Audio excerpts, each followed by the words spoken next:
Is it working this time? I don't know what I'm doing at all. Great, that appears to be working. Oh, God. Hello. There is no one here, but I'm talking to myself anyway, because otherwise the code. What's it called?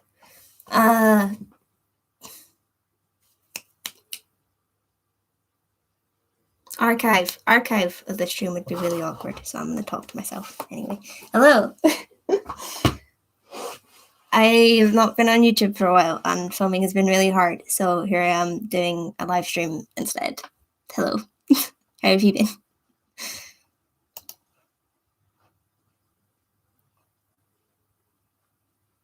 My laptop is dying. It takes so much to set this up, and I didn't notice that my laptop wasn't plugged in the whole time.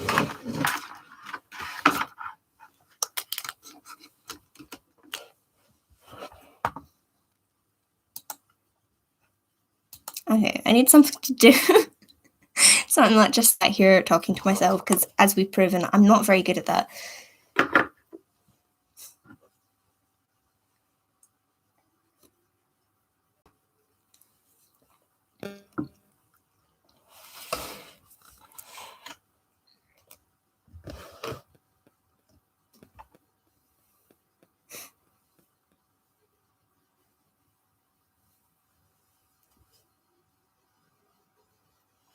Hold on.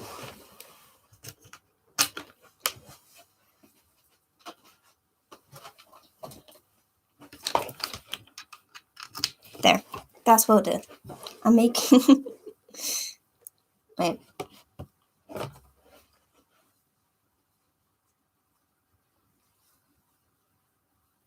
I'm making a little voodoo doll of my Parami. So, you know, I've been spending my time productively while I've not been making videos. I'll sit and I'll make that. And see if anyone decides to show up, which they probably won't, but that's fine. I feel better knowing I'm making something. Because then, when the archive of this goes up, it will no longer say it's been 4 months since I uploaded, and I won't feel so bad about it.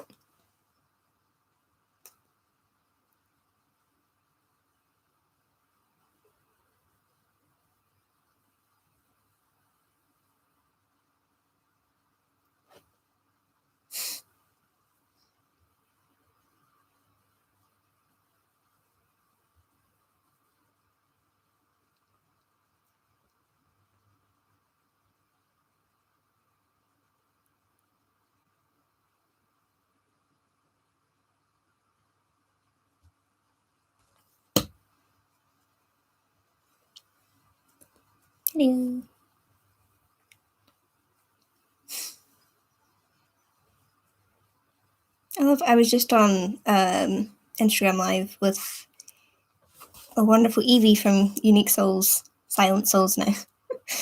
And she's like, well, this is a bit of a flop, because no one's asking questions. I'm like, eh.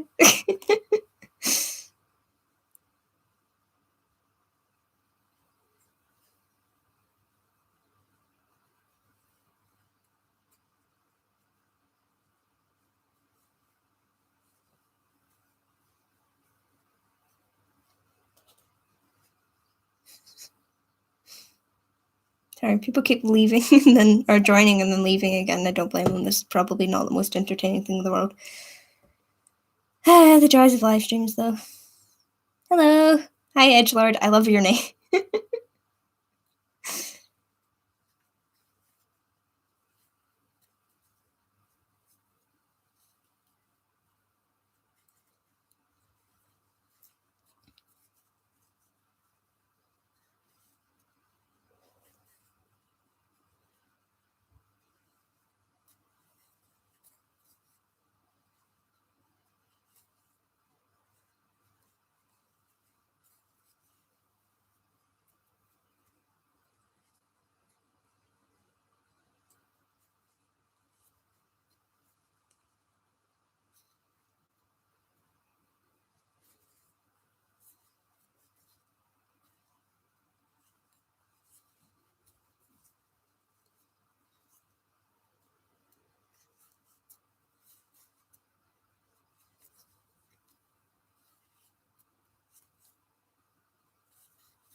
keep looking up and the number jumping from 1 to 3, like, continually.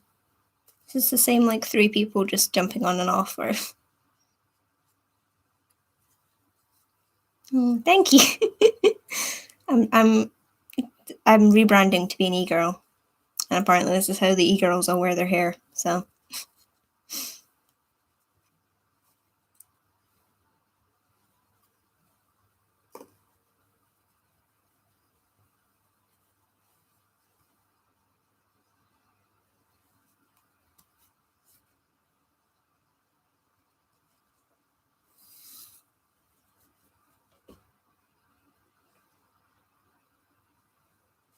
I need, hold on.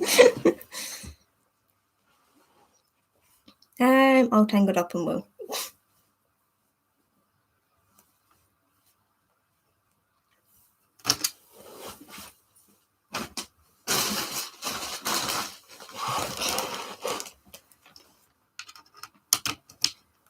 Yeah, like the background, by the way, it's not just a boring blank purple wall anymore. Things that quarantine makes you do, am I right? Well, no, there's a wall for the artwork over there that is what quarantine made me do. Quarantine and uni procrastination.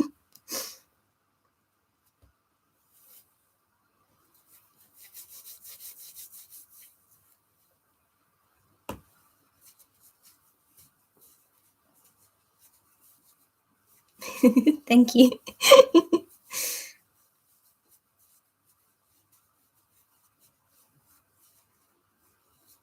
I was joking with my friend Evie because we spent ages being friends, and I'm like going about with my pride bracelet and pride flag in the background. She's like, I think she's an ally.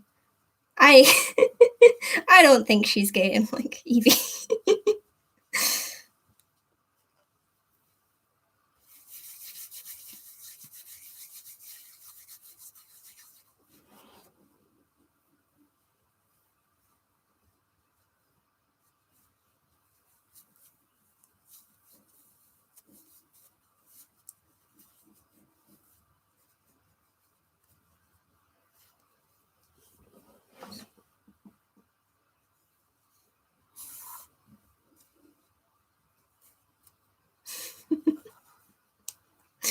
Someone's gaydar is definitely not on point.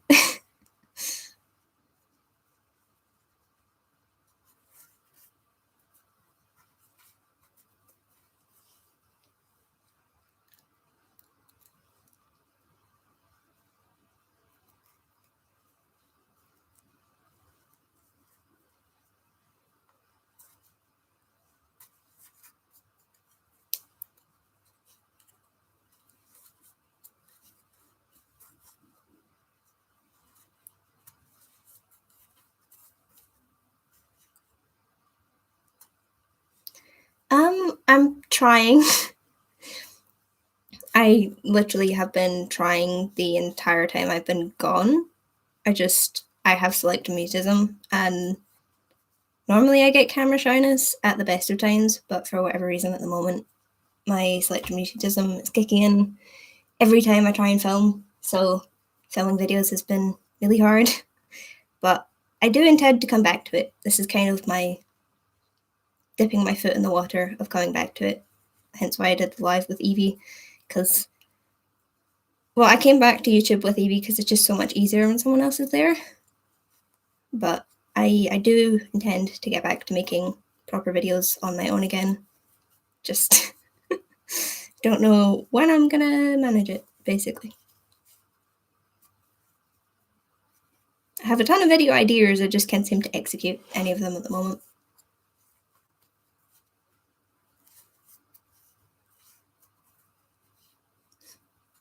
It's okay. I think as again, I'm doing live, but partially just because I've been away from it for so long. Like, the longer I try and make videos and don't achieve it, the harder it gets. So I'm gonna do it soon, because otherwise I never will. I don't want I just don't want to disappear for a year again without saying a word, you know?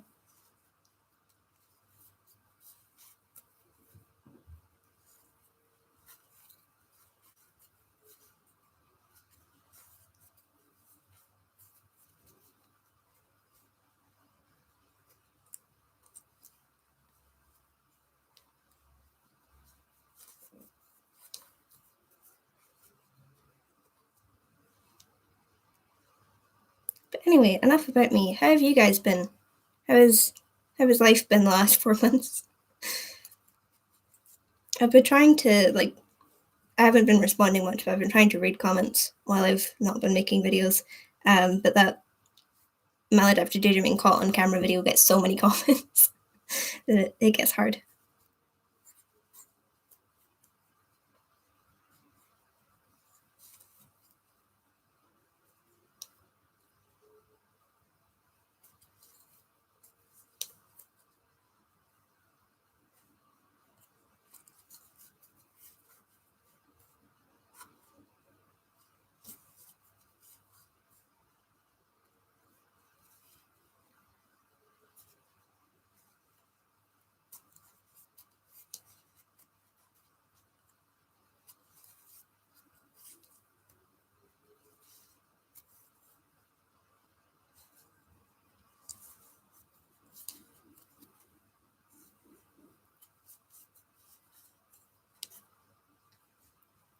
Really hope you can't hear that. Sorry if you can. I've been doing, yay, that's good to hear. I've been doing roadworks on like the road directly outside my house for like nearly 3 weeks now, and it's just a constant source of annoying noise.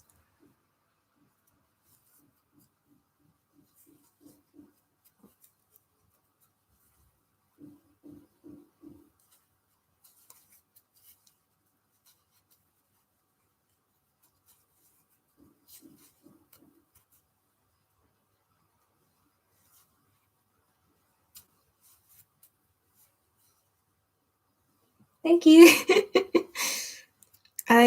It's probably quite deceiving because I am the worst person at geography like the world has ever known. I was like, what am I going to get to fill up this giant blank space on my wall behind me? And I'm like scrolling through Amazon, there's a world map. I'm like, yes, this will teach me the world. Guess who still looks at it and just sees a pretty pattern instead of countries? I will never learn me the geography.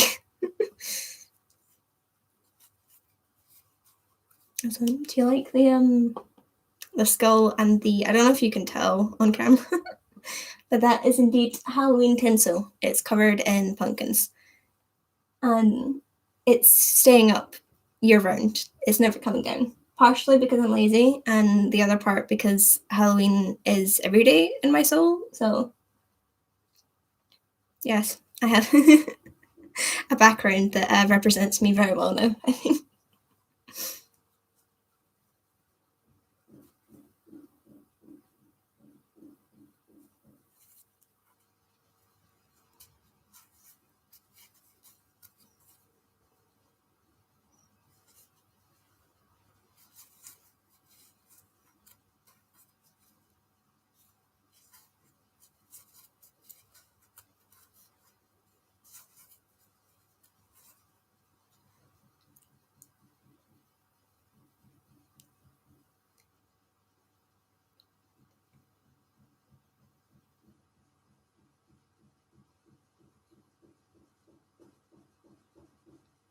Is that painting of a cow up there? It's just a random, I don't know, splodge of black paint. I went on this like art trip when I was like 14. I have a bunch of leftover paintings from it, most of which are crap. That one's not the worst thing in the world, but I still don't like. But I've just kind of flung them up everywhere to fill up blank space in my wall. So yeah, if you see a cow in the picture, then it's a painting of a cow. Someone apparently saw a squirrel in it one day. I don't see the squirrel personally, but someone did.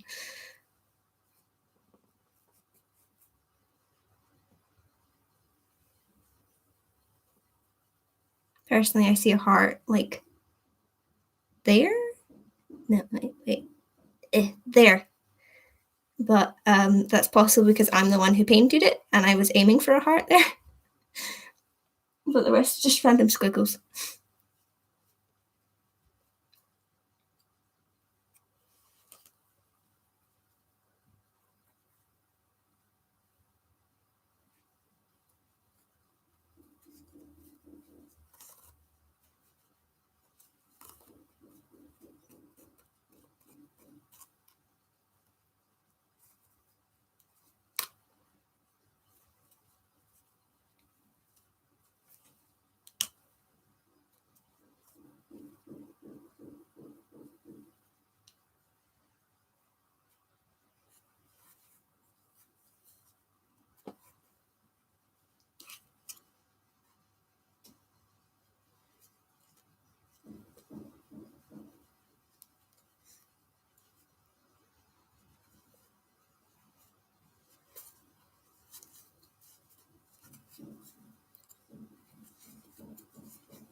Yeah, that makes sense. I used to my room is very plain for similar reasons. It's just quarantine means I never leave this room, and I was starting to hate it.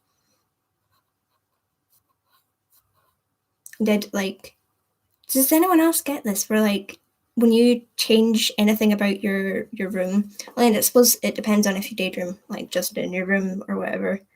But whenever I change anything about my room for like the next 24 hours, daydreaming is weird. Especially if I move furniture, I will 100% at some point the next day run into that furniture. It's inevitable. It will happen. I still run into things and didn't even actually move anything this time.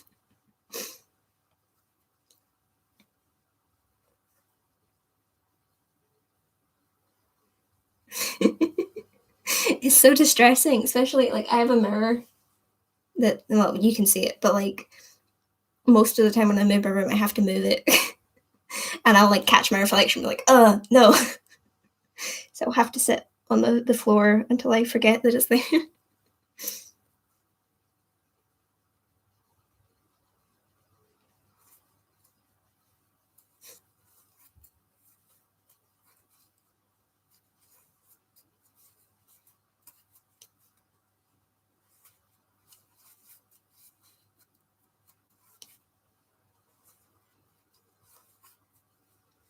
Yeah, I used to do that and I started getting lazy. I used like there's a whole bunch of rituals that used to come with daydreaming, but like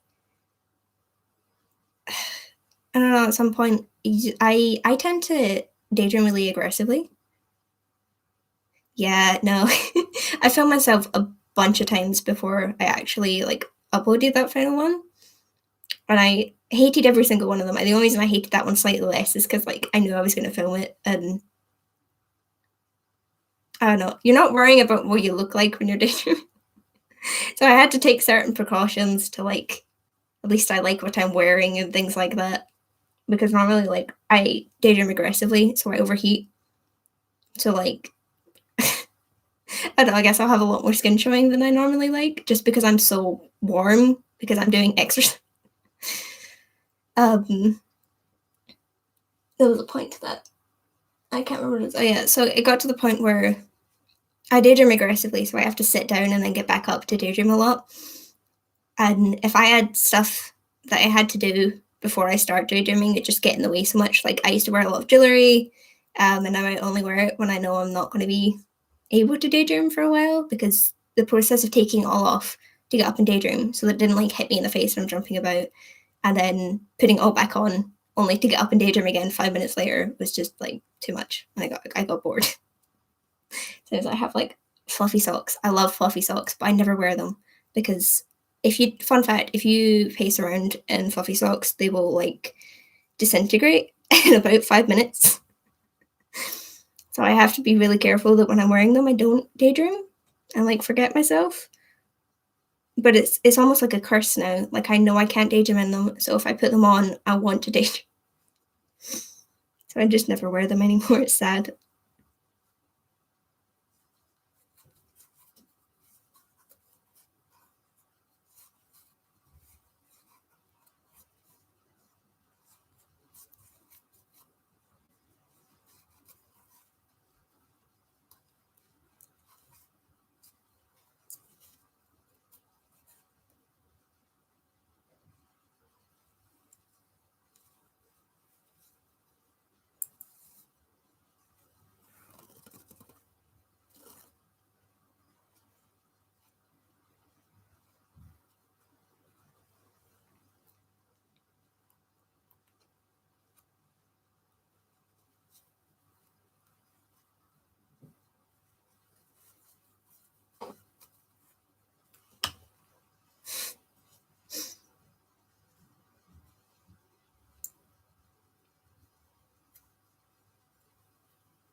Yeah, the Unique Souls did, or Silent Souls, sorry, I keep forgetting she's changed her channel name, one as well.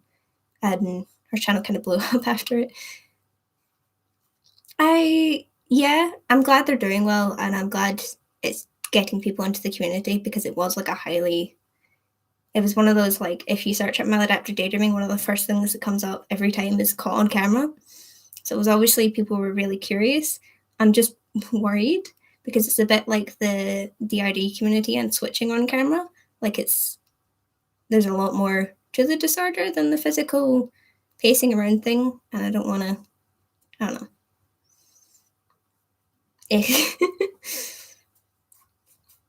I'm just paranoid. I don't know.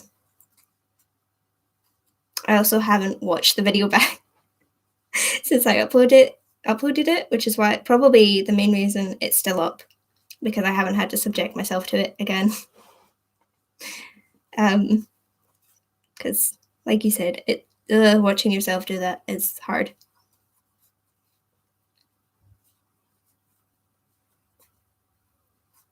Yeah, I got lots of comments on it though, thanking me for uploading it. So I'm gonna leave it up. It's just, I'm just gonna have to forget that it's there, otherwise I won't want to. You know.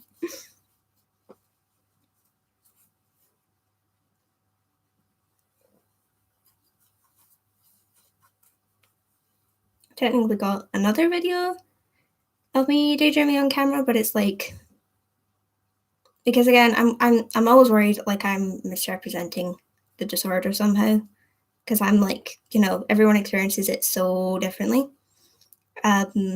I don't want to put my version of it forward as like this is what everyone does because obviously it's not.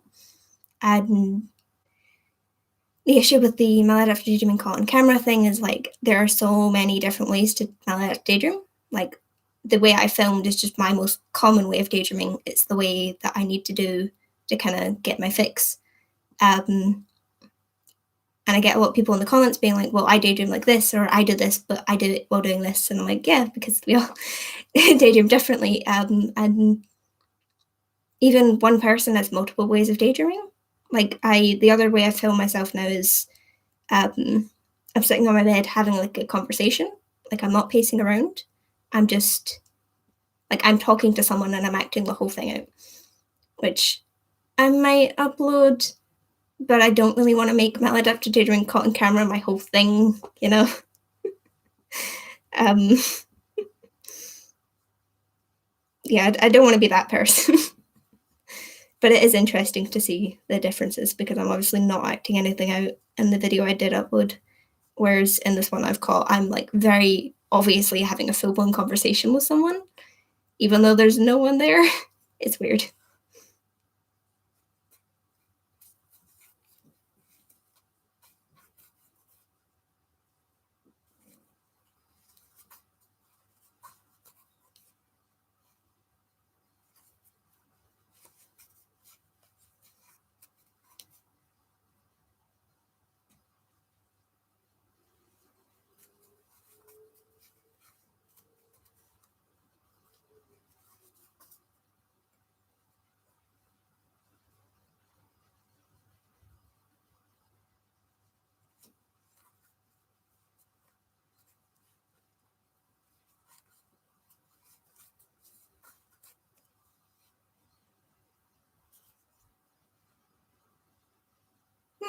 That's interesting.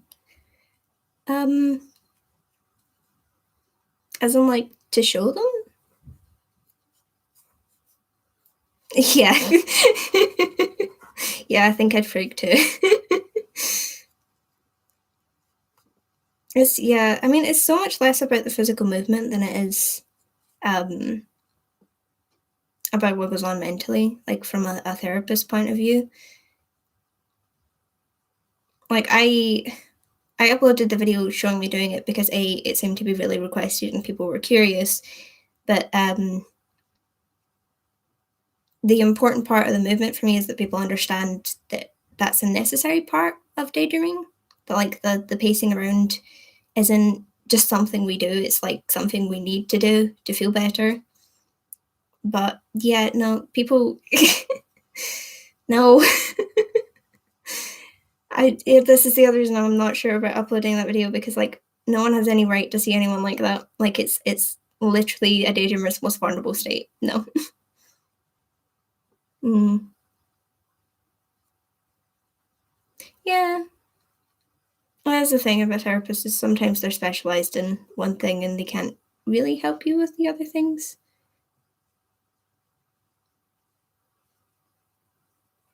It's also just a really not well-known disorder, obviously. So everything I've heard, most therapists don't quite know what to do with it, but it's important to keep trying. And I'm a hypocrite though. Don't listen to me because I'm not in therapy, and I have never been. So I don't know. This is all just stuff I'm heard from other people.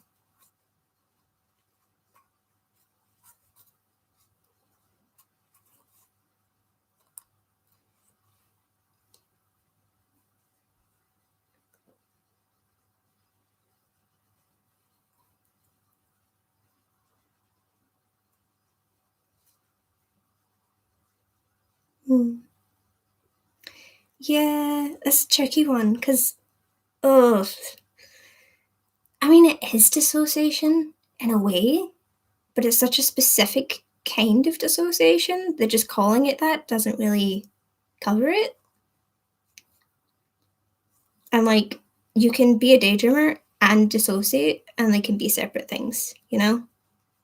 Like I dissociate all the time and it doesn't necessarily mean I'm daydreaming. In fact, sometimes like dissociation can mean I can't daydream because I can't focus on it. So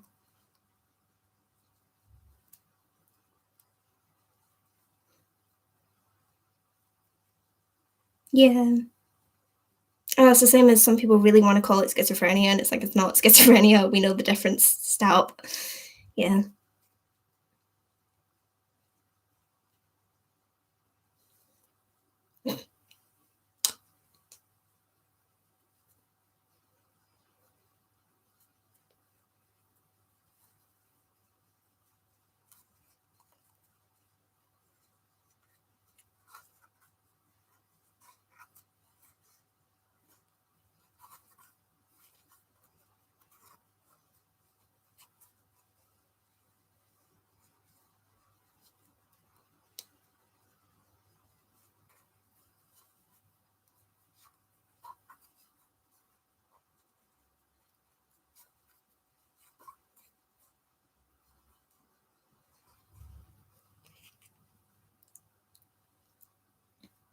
Ooh, we have 10 people here. Yay.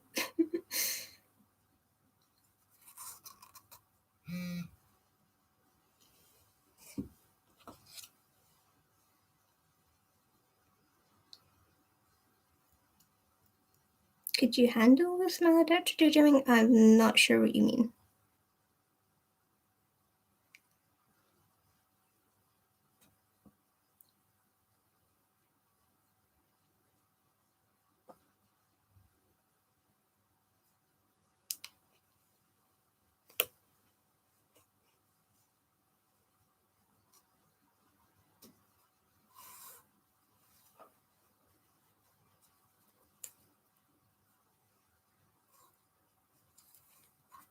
Hello.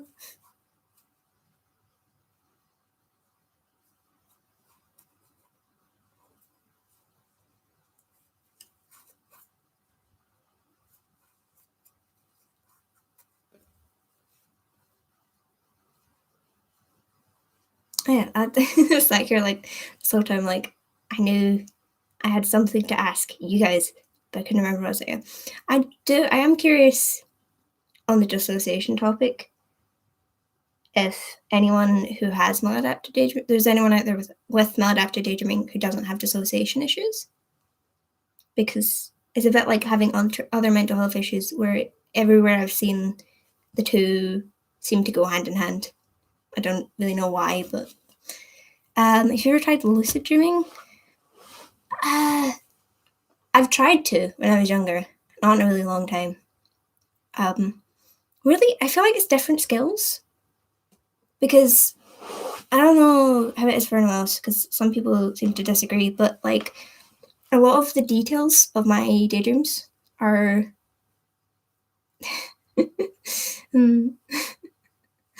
a lot of the details in maladaptive daydreaming for me are like really blurry. Like I have a clear idea of what people are saying, who's interacting with who, and how they feel about each other, but like the backgrounds are blurry and like stuff like that. And lucid dreaming, from everything I've read, involves a lot more like detail and like knowing the room you're in and like your physical surroundings really well. So I feel like it's slightly different skills. Hello. Is it as addictive as daydreaming though? Because that's that's terrifying. Maybe I won't try it again. I do not need any further addiction to imaginary worlds. Thank you.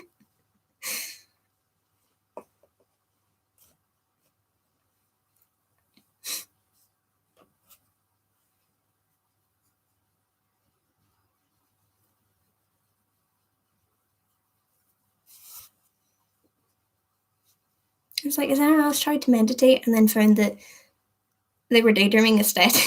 It's like these kind of meditations where you're supposed to like imagine yourself in like a calm, peaceful place, you know, go to your happy place and all that. But then you realize you're like quietly building a story about this happy place and wandering about, and you're like, this is starting to feel a little less like being mindful and a little more like being in my paracosm. Dear. I feel like this is kind of against the point.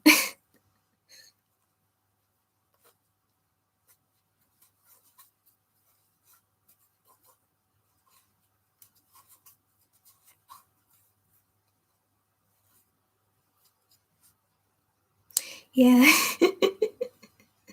So yeah, that's what I'm talking about. Yeah, the urge to like pace as well, trying to meditate, and it just doesn't. Mm. I don't know how anyone does it. Like my brain is too active for that.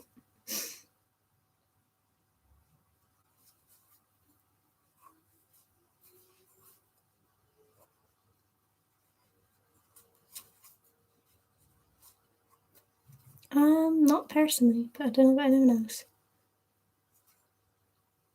It's funny, actually. I went back on like really, really old notes for a video, like way back when I started, when I probably shouldn't even have been on the internet yet. I was so young. Oh god. Uh, where I'm like differences between, yeah, differences between ADHD and maladaptive daydreaming, which is funny because I actually list a bunch of similarities instead. Hmm. There are a lot of aspects to it that like kind of the what's the word, lean in to daydreaming, like the whole hyper focus thing. Oh, hmm. Is that something people grow out of? Like, I hate to put it like that because obviously you don't grow out of mental health issues, but there are some disorders out there people like start with as a kid and then kind of they grow out of it in their own time. Obviously, not everyone, but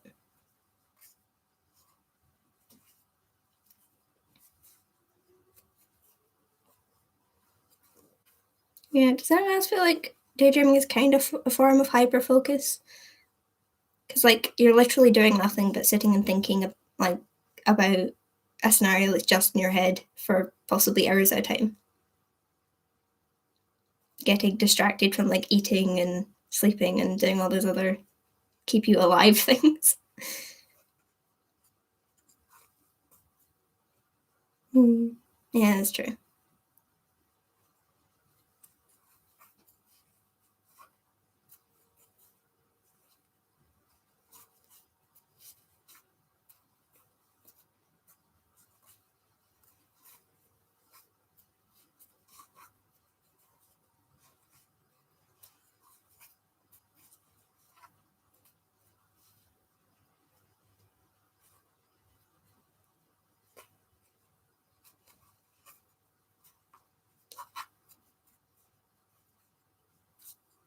Oh, just remembered, got to check my COVID numbers. Is anyone else still in quarantine, or is that just Scotland?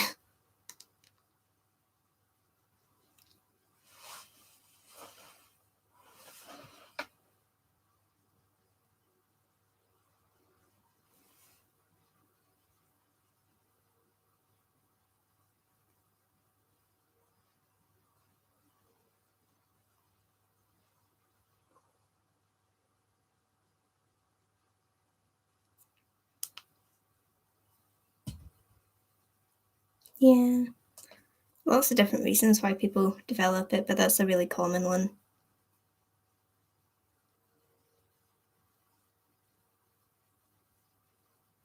It's weird how much it evolves too, because usually that's what it starts with. It's like you make a life in a world. Oh, sorry, that sucks.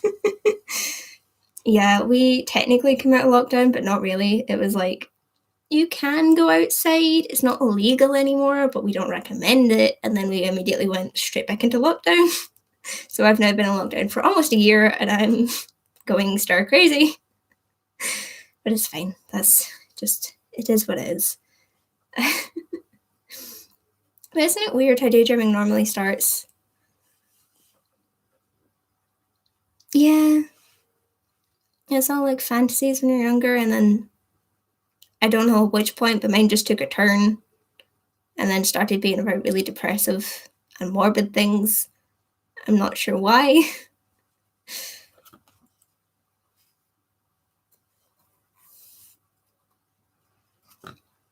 It does seem to be something though that you're either like you either have since you're a kid or you don't. Hmm. Yeah, I don't necessarily have a bad childhood. I was just a lonely kid.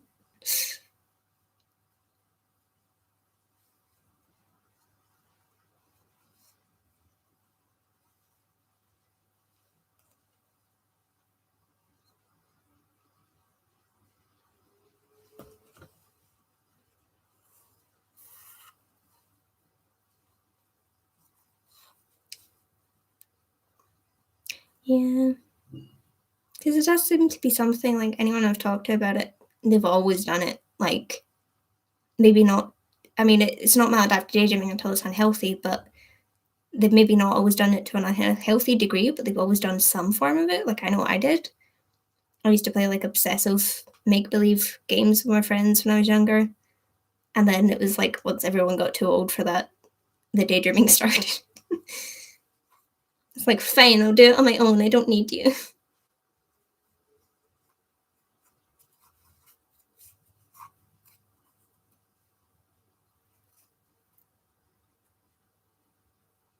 Yeah.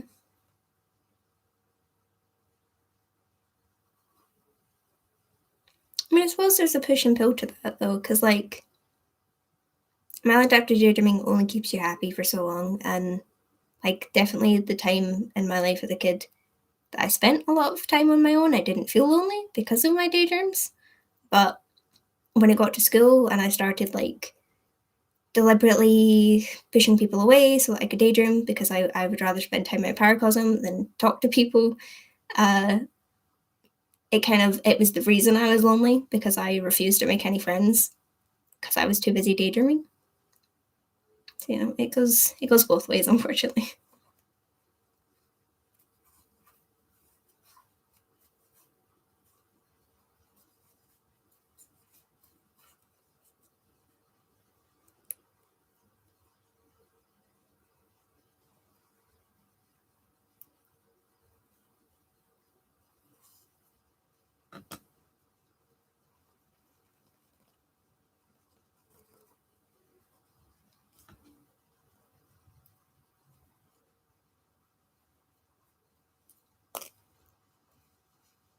Yeah. I I thought I was over this. I was like, for the last like year or so, because I went to college and I did all these things, and I was like, you know what? Still have my bursts of anxiety, but I'm good. I think I'm over it. And then um, I went to uni during quarantine and didn't speak to any of my classmates for the first semester. And then I had to speak to them for group projects this semester. And oh my God, there's four or five group projects. And I had a panic attack before I had to talk to any of my classmates every single time for the first like 3 weeks. It was horrible. But I survived it, so yay.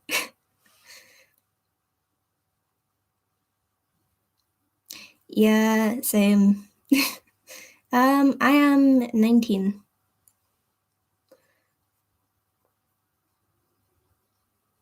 Yeah, no, I was the same. I didn't want to hang out with people because I'd rather daydream. And then on top of that, I had selective mutism, so like people would talk to me and I just wouldn't respond. And people thought I was being rude, but I was really just terrified. That's okay. I survived them though, you know. I made it. I didn't think I was gonna. I thought I was gonna drop out of uni and become a hermit for the rest of my life, but I did it. I'm very proud of myself.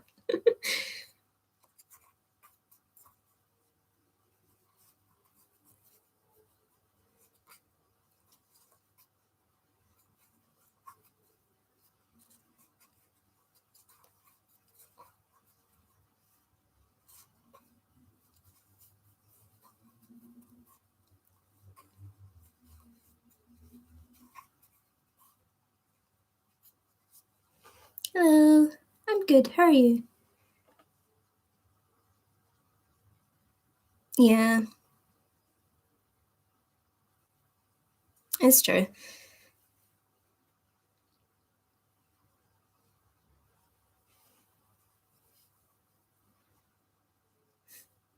No. Why is that sad face? That's a good age to be.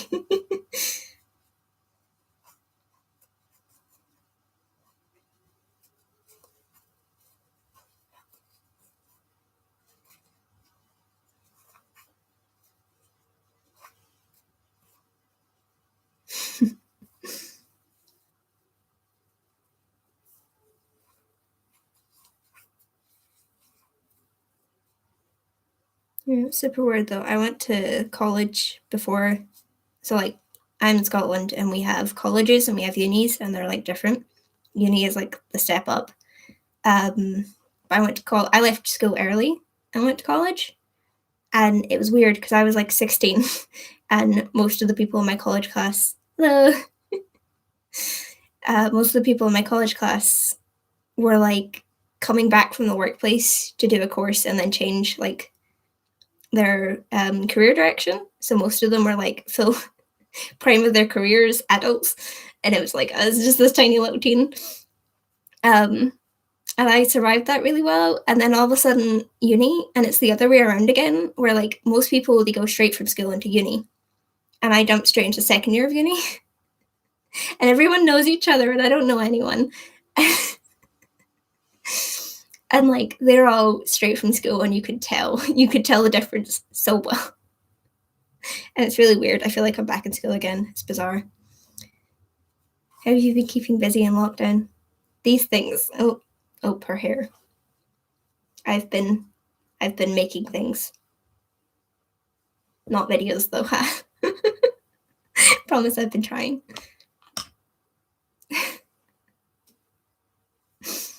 Hmm. Oh, you want to see what I made? I made a thing. Hold on.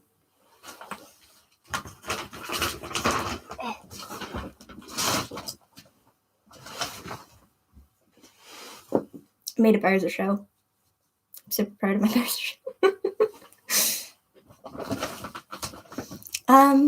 I studied software development and I'm studying that further in uni now. You wouldn't know it. I'm crap with technology. I don't know why I'm doing it, but that's what I'm studying.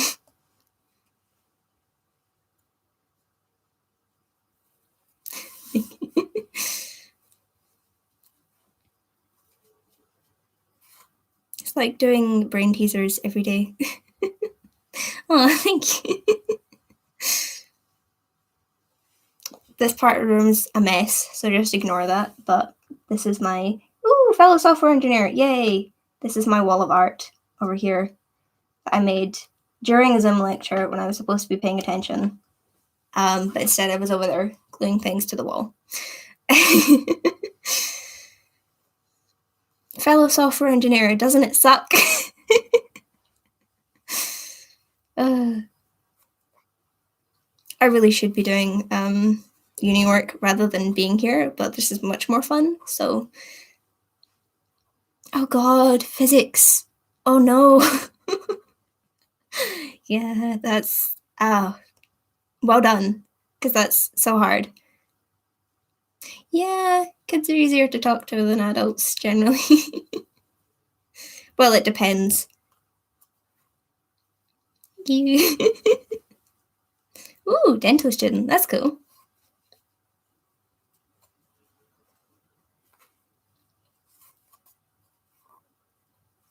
My younger cousin, she has this like, her dad's like this, which is the only reason we figured it out fairly quickly. She has this like memory thing where I can't remember what it's called, but it's like having a photographic memory, except it's everything. So she just remembers like everything. So if you like lie to her, like you do to a kid, little white lies sometimes, she'll remember it and expect you to follow through. And it's terrifying, especially because I know now that like no matter what I say to her, what I do with her, she will remember it for the rest of her life.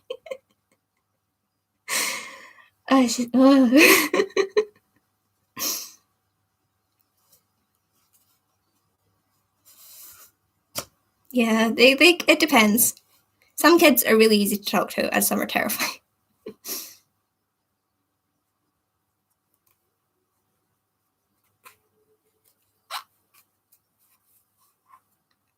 No, but the physics thing, physics terrifies me.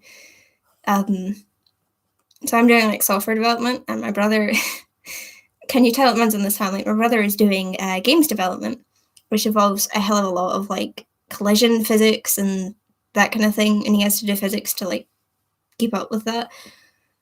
And anytime I see any of his coursework, I just die a little inside. It's terrifying. Maybe it's just because I don't like math. Like math itself terrifies me, and physics is like 50% math.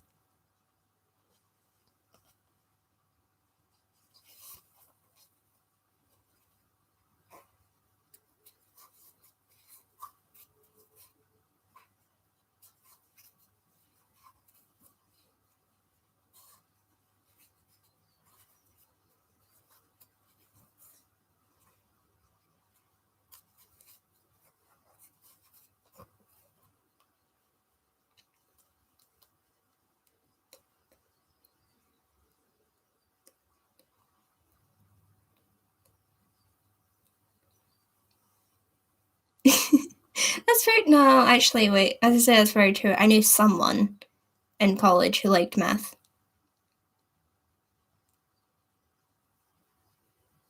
No, I I studied art in school, but I never took it any further than that. Um, I think my brother daydreams, but I'm not sure, and we don't talk about much, so I can't really confirm. I don't think even if I asked him outright and he did, he would tell me. People who like math are psychopaths, though. I know someone in college that actually liked math, and you'd like turn around and ask him a math question, he'd just blurt the answer at you, and he'd be like, "You're not human. No one is like that."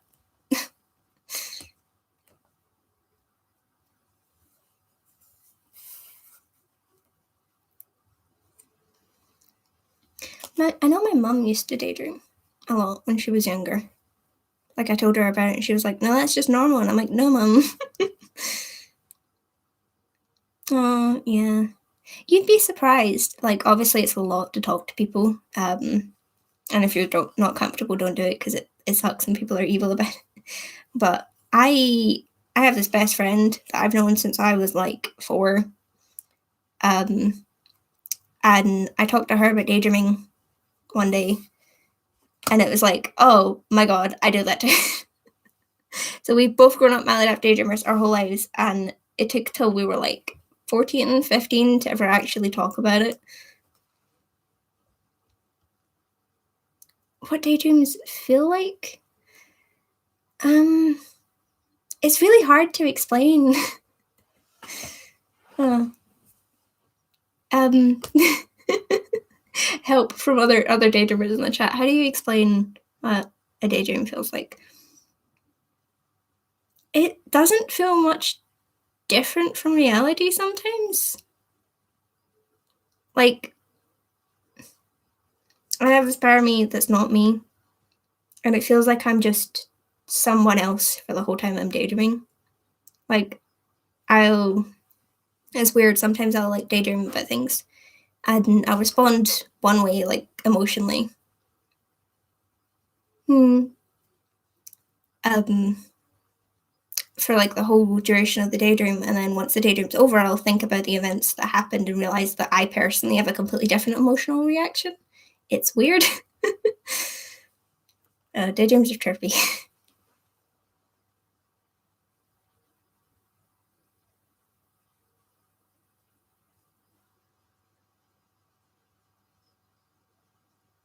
Yeah, you don't actually know that you've never met a daydreamer until you ask, is the thing. I think it's a lot more common than people give it credit for. It's just no one really talks about it. Yeah.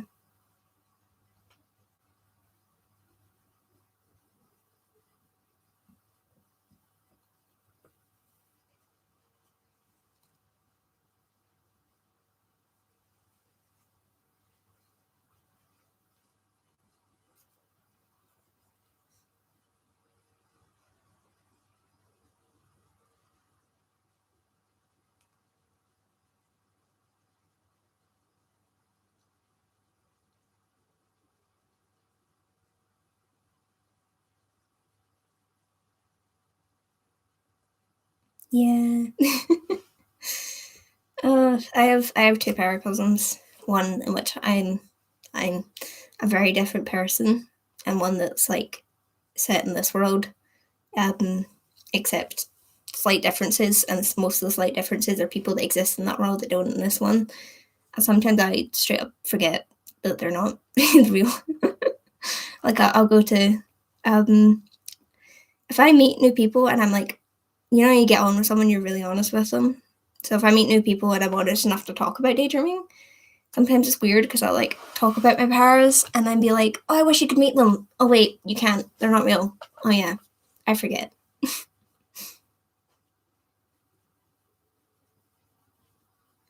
Or someone like ask me what I did that day and I'll go to be like, I did this with. Oh wait, no, I didn't. Oh yeah.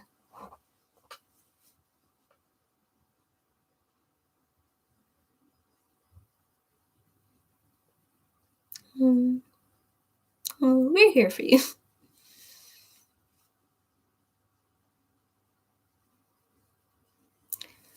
It's a tough question. Personally, no, because like some daydreams of mine are supposed fantasies, but like most of my daydreams are actually quite upsetting. This goes back to the daydreaming as a range thing, but I know of lots of people that daydream in good ways, but I also know lots of people, including myself, that like most of the things that happen in my daydreams are horrible. Hmm. Oh, I'm sorry.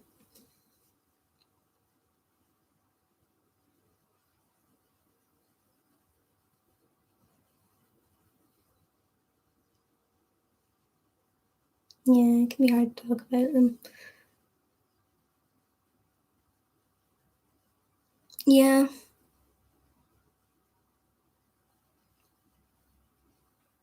I wish I had the actual link to the study because I've only ever heard about it. But apparently, there's been a study done on like athletes where they did this thing where they practice. Yeah. Oh yeah, yeah. uh, there have been a few times where people have come into my room and I'll be like crying and they'll be like, "What's wrong?" And I'm like, "I can't tell you because it's about a scenario that only happened in my head. I have no reason in my life to be sad, but I am devastated." um, yeah, exactly.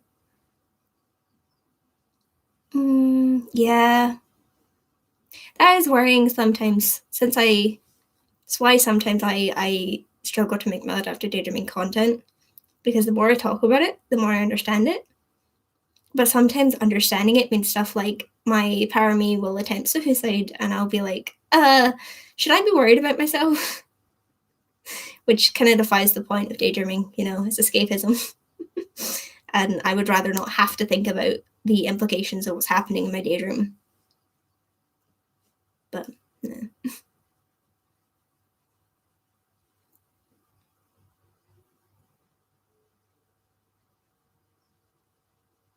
yeah, online communities are great. There's lots of things that I wouldn't dare talk about people in my real life with that I talk about online all the time.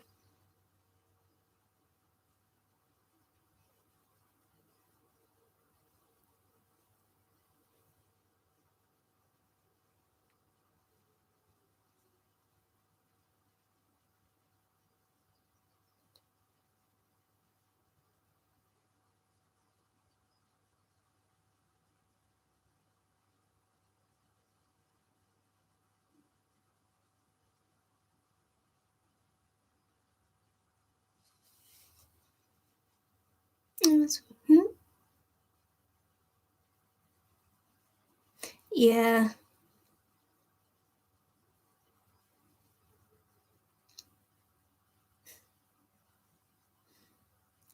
Something it's a running joke in my paracosm that my parame like dies a lot, and I do similar things. Yeah. Oh gosh, I love our supportive love community.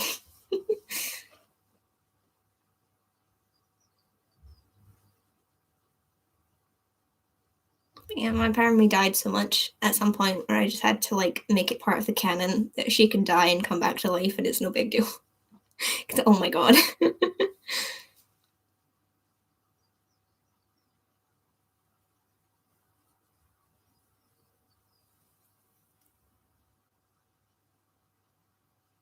Hmm. Um, Depends on what way. Like, Silent Souls did a wonderful video talking about memory banks, which like I love the maladaptive dreaming community because so often people talk about stuff and I'll be like, oh my god, that's it. You put words to the thing.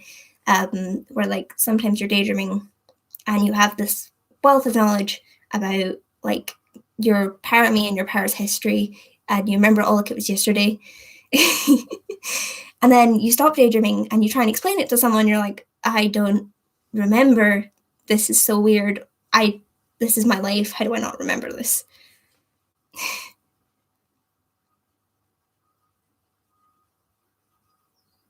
Yeah,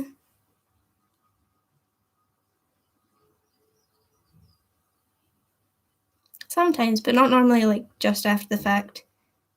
Like I think I was talking to someone the other day and I was like, oh yeah, this thing happened then. I was like, oh wait, no, this thing happened in my paracosm. Gotta just define the difference there before someone thinks I don't know the line anymore.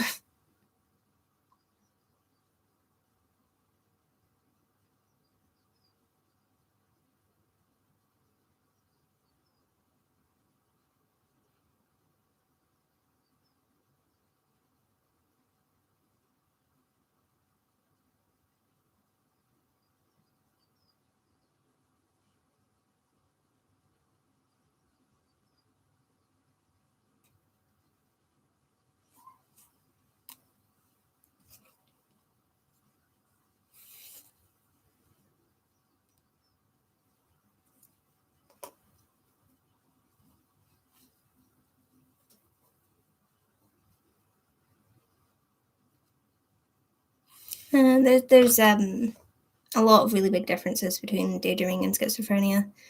Um, Even if I think the differences between hallucinations and daydreaming sometimes is one that daydreaming is intentional. So where someone with schizophrenia will just see things differently in this reality and not know. Hello. um, I personally am not on medication.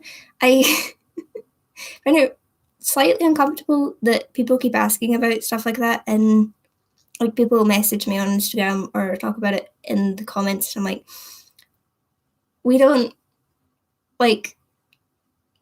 I don't know. I don't know you personally, so I can't recommend any medication for you to be on. Like, you can tell me, um, like your age and everything like that, but I won't. I have no way of verifying it. Um, yeah,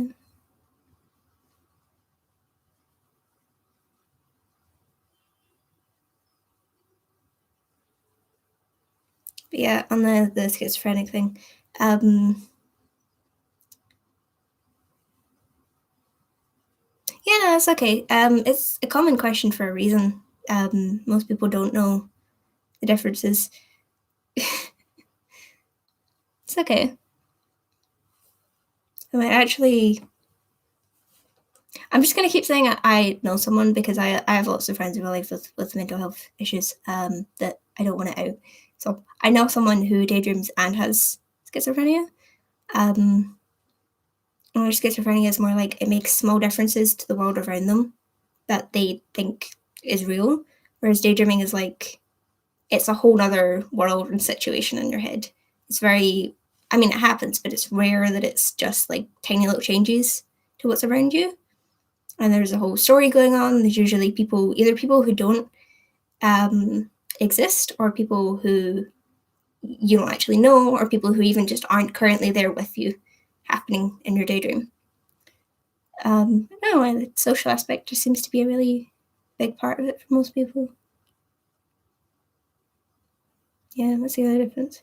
When you come out of a daydream, like you know it's not real.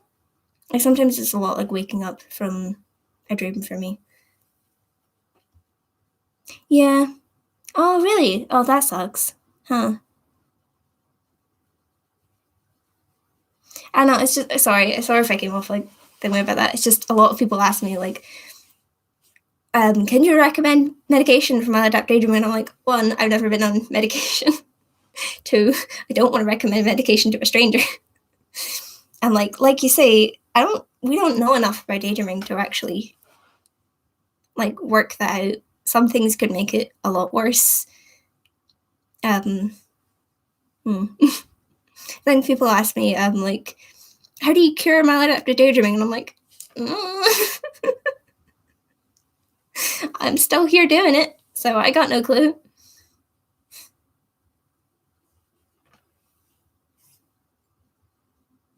Like, if you figure it out, please tell me.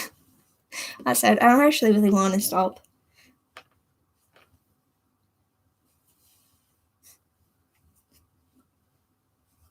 I'm not sure what I would do without my paras most of the time. And I'm not sure I want to find out, you know?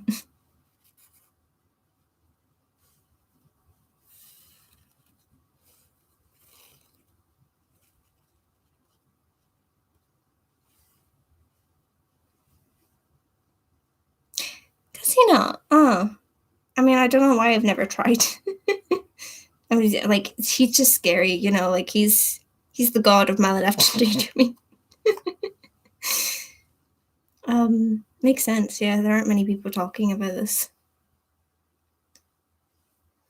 I was laughing as anyone else noticed.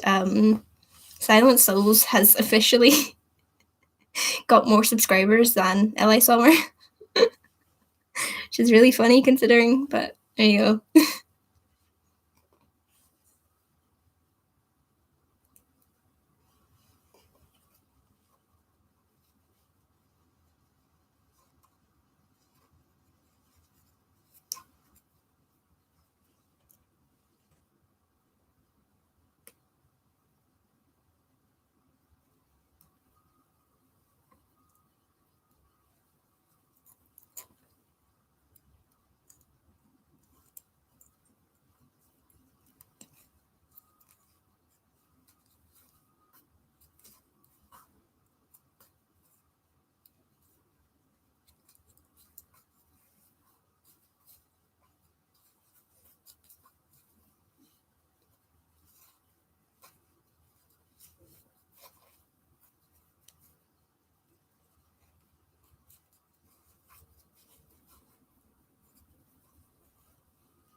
Oh, thanks. Thanks for coming.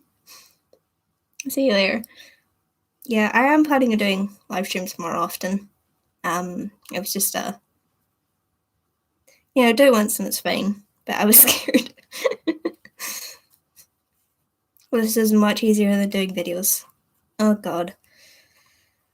I will film eventually. I will do it. Just hard.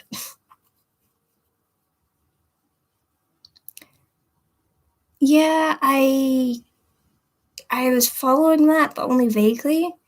Um, I think the original person who had the Wild Minds, or like, what was it called? Hosted the Wild Minds Network, stopped doing it, but then someone has taken over now.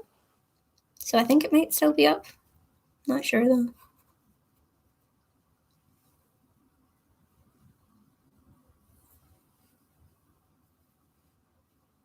Do you think they help, or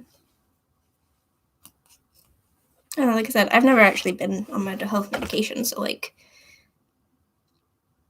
I don't want to ask people about their medications, but at the same time I'm like curious if it does help or not. Mm. It's interesting if that touches daydreaming. I never thought of it that way before, but I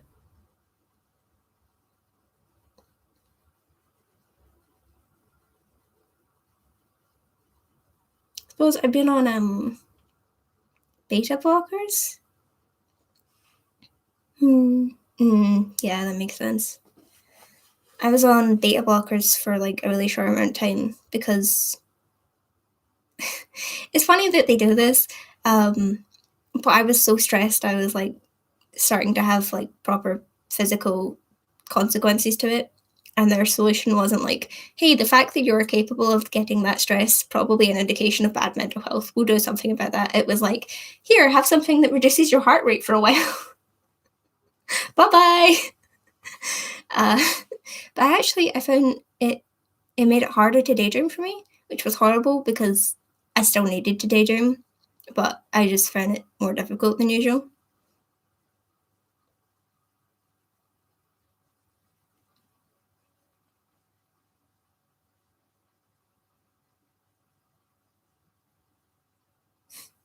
Hmm. See, the trouble is, even if you have a brain like that, getting the details down is a whole nother problem. Like my daydreams are incredibly vivid; they're incredibly detailed, but like I said, the surroundings for whatever reason never are. I have like the same three locations, um, but the details of the story are really vivid. But I never, because of that memory bank thing, I never remember them long enough to write them down. And even if I do, it's like a list of facts rather than actual writing because I have so much information to get across. Hmm. Yeah. See, that's this part of the difference, I guess, where maladaptive daydreaming is both a skill and a disorder. Because the daydreaming is a skill, it's a thing we can do that other people sometimes can't.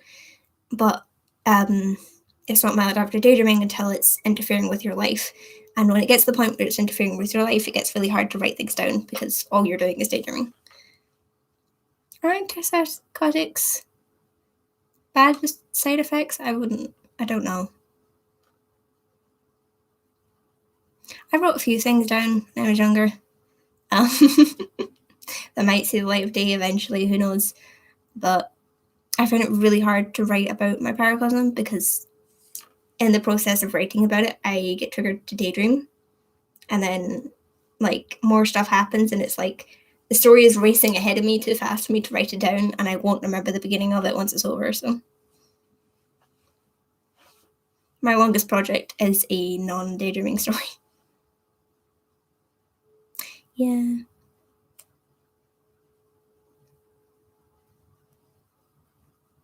I write a lot of outlines, but I don't do much actual writing because I just don't have time.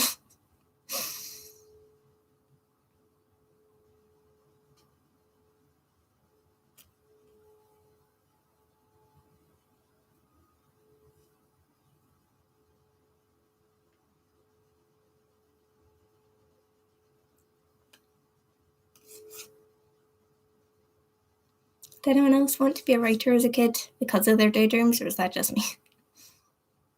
Like I don't read that many books anymore. Or write much. I don't really like the process of writing, but just because I had such detailed stories already going on in my head, I was like, this must be the path for me.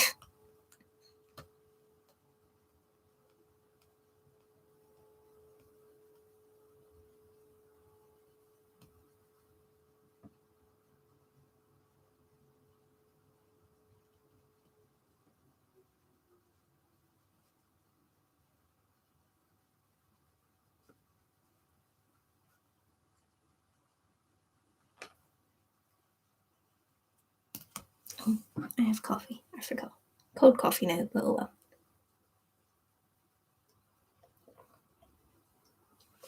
Do you like my shiny mug? It's my favourite thing. I'm extra like that.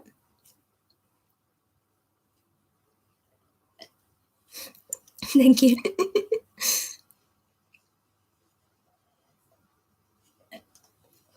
My family knows I'm extra like that. And I'm like, my old cup broke. It was so sad. We're walking about trying to find a new cup. And I see this wonderful thing. And I run back up to my mom and I'm like, bet you can't guess which cup I want. No, she sees this shiny rainbow thing. She's like, huh, yeah.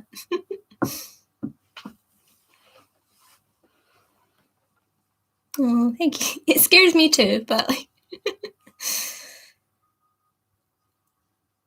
I don't know if I'm that knowledgeable on it though. Like, what's her name? Dimmer Switch Disco actually does research, like proper research into her videos, and it's great. Yeah. But between daydreaming and doing uni and whatnot, I don't have time to research properly, and I'm also not very good at it. So I just kind of like don't. I'm mostly talking from personal experience.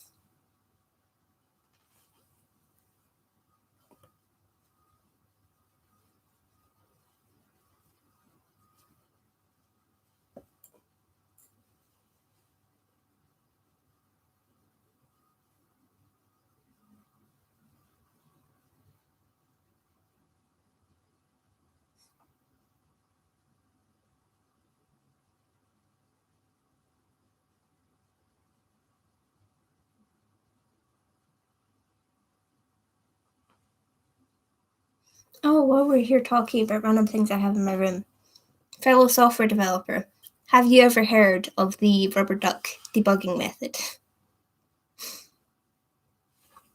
This is my favorite thing to tell people about. I love it.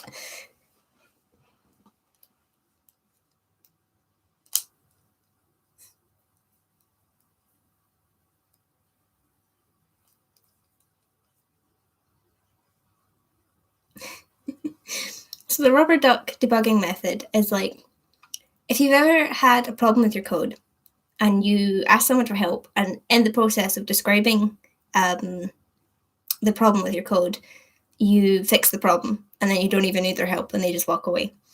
The idea of the rubber duck method is to cut out the other person altogether and you explain problem to the duck instead. Like you verbally, like in an office full of people, you have a rubber duck on your desk and you verbally explain your problem to the duck until you understand it and you know how to solve it. And I have been on a hunt for a duck for the specific reason since the beginning of college, and not that long ago, I found my duck. It's my favorite thing. It's a duck, but it's Crash Bandicoot. I love it so much. This is my favorite little thing. Someone I know with DID has a little who's obsessed with ducks. And every time we're on call and I show her the duck, she gets so excited. It's amazing.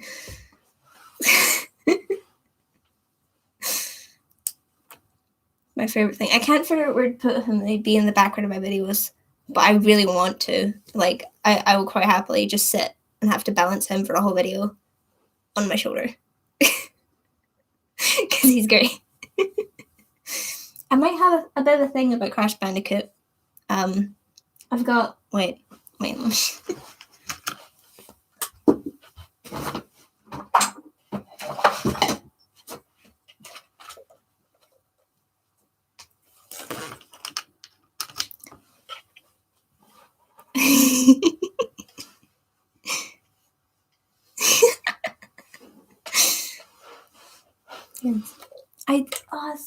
My cup is downstairs, but I have several Crash Bandicoot t-shirts and other Crash Bandicoot general things in my room at all times. Bit of a fanatic. I do love your name though, genuinely. The duck? No, I've just been calling him Crash Duck. Maybe he should have a name. I'll take suggestions. The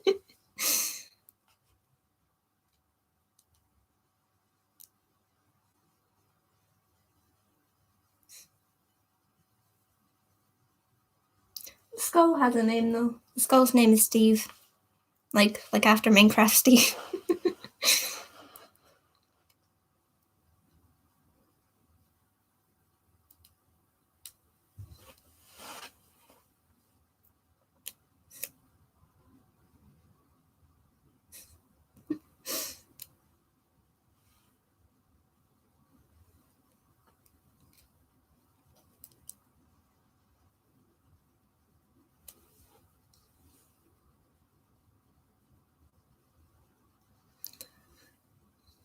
A few. I've been doing Java. Like for some reason, the one that everyone teaches you is Java. So I've been doing that for like 3 years now, and then I did C# for like 2. I'm learning C this year, Haskell. What else? Something else. I don't know. I did Visual Basic in school, if that counts. I don't know. Where are you learning? I hope it's better than me. I hate Java. I hate it so much, but it's what everyone teaches you.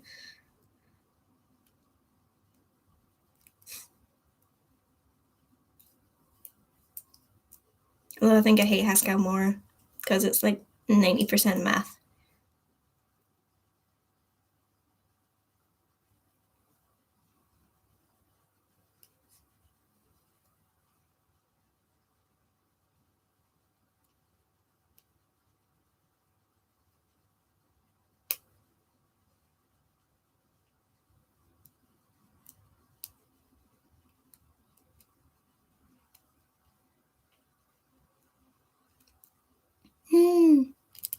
Oh, well, I hope you find Java more fun than I do.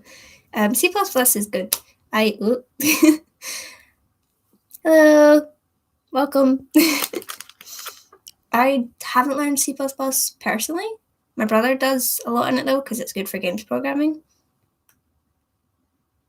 Is Python? Everyone talks about Python being a lazy language. Is it really? I might learn it then. I haven't had to learn Python for any of my classes, so I just haven't. But if it's any easier to program in the Java, then I'm down. Java's not even hard. I don't know why. I have a grudge against it. There's nothing wrong with Java. I just don't like it.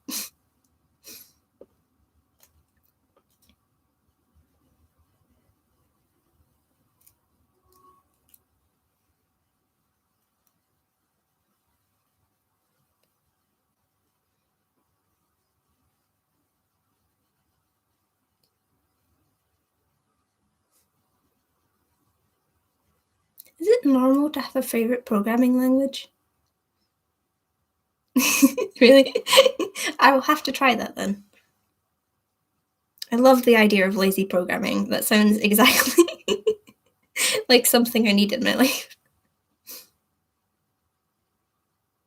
Personally, it was oh my god, Visual Studio. I love Visual Studio. We used to we had this class on not HTML, on like web development in general in college, and we used to end it like the entire class every single time with "Long live Visual Studio." Because it's glorious. It finishes sentences for you. It's so good. But I haven't had a chance to use it yet in uni, which sucks. We're using Eclipse, which, ugh. Oh my god, that sounds amazing.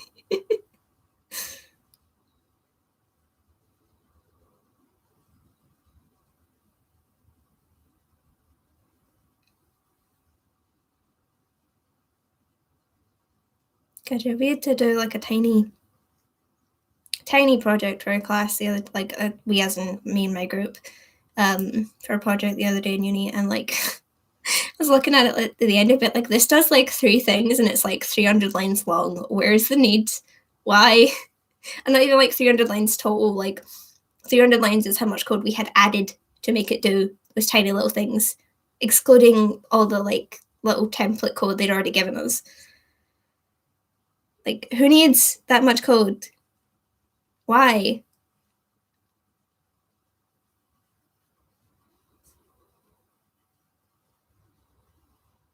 So it's quite funny. We're using GitLab for a bunch of stuff at the moment, and no one can use it properly.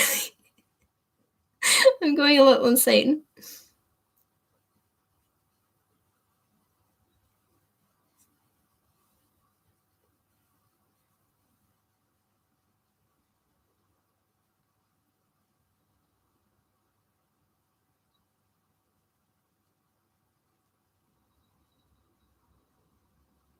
Yeah, I've been considering doing like study live streams kind of thing, where like because our uni has like a thing with GitLab, so like they can control and like look at what we're doing on it. I agree, GitHub is so much better. But these people can't even use GitLab, where half the stuff is done for you. So I guess I'm kind of grateful that we're not using GitHub currently. We're thinking about doing like studying live streams because it's like I can't remember who's doing it, but someone's doing like a thing on social media at the moment where every morning they go live on Instagram and like brush their teeth and do all that as like a reminder to get their followers to take care of themselves. And I feel like we as Mallet After Daydreamers often have things we should be doing that we're not. So it'd be fun if we could all do it together to give each other a reason not to daydream instead of doing what we're meant to be doing. But that all depends on how well I could focus and be on live at the same time, which we'll see. And you guys can maybe get to see me cry at code one of these times.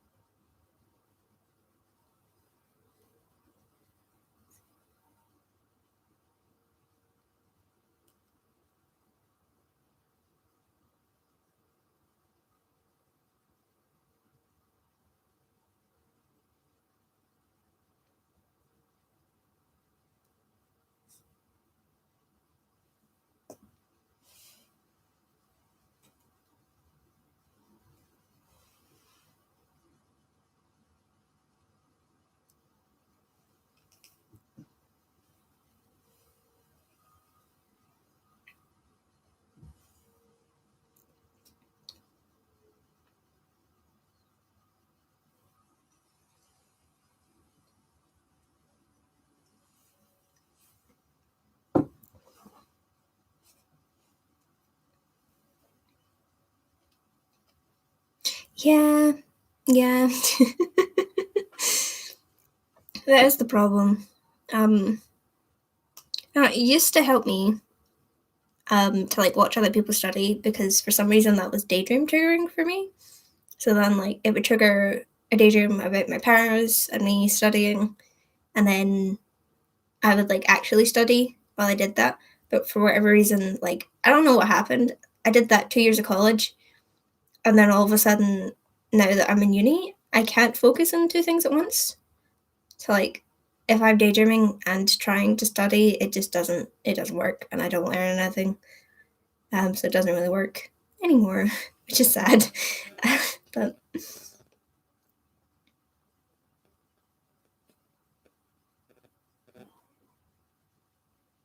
why did I open my phone? Oh yeah.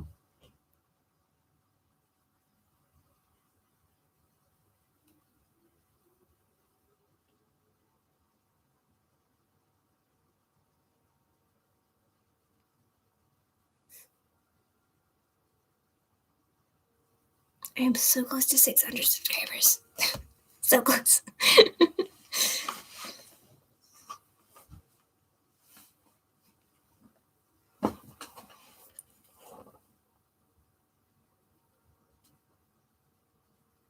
I wish I had access to like polls and stuff because I'm really curious how many of them came from Evie's channel because she has seriously blown up recently.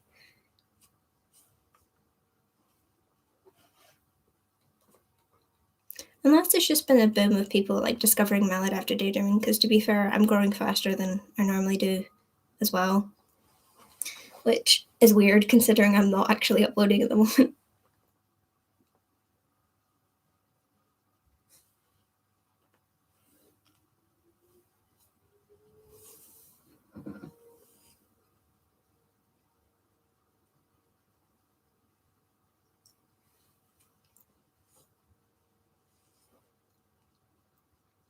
Oh, sorry, yeah. Evie is from Silent Souls.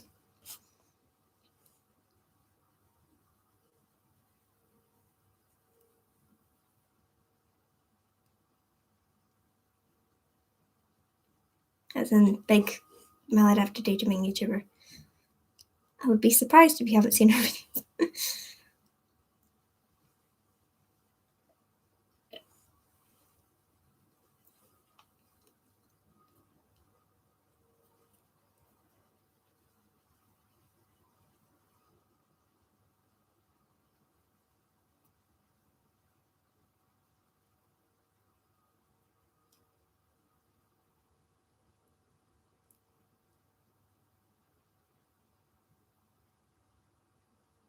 Yeah, there's a few. Hold on, I think I can send a link to the chat.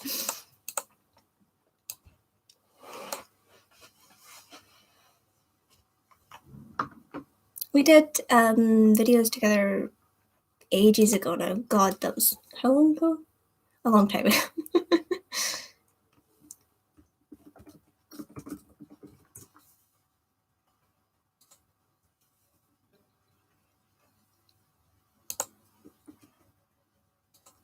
this wonderful person.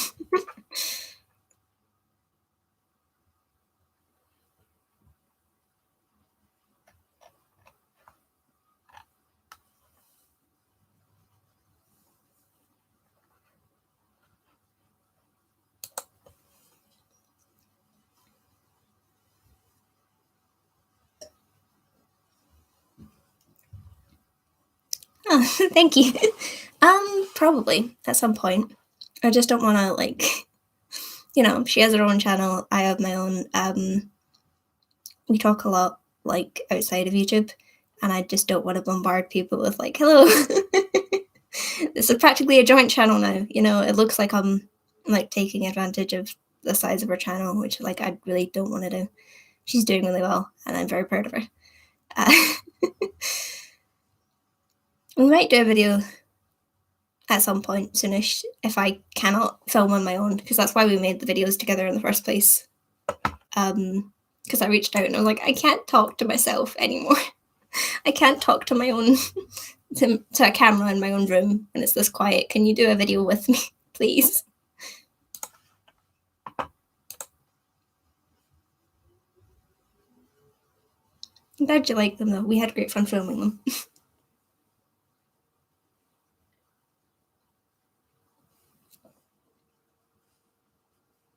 Oh, we have 13 likes. Yay, lucky number.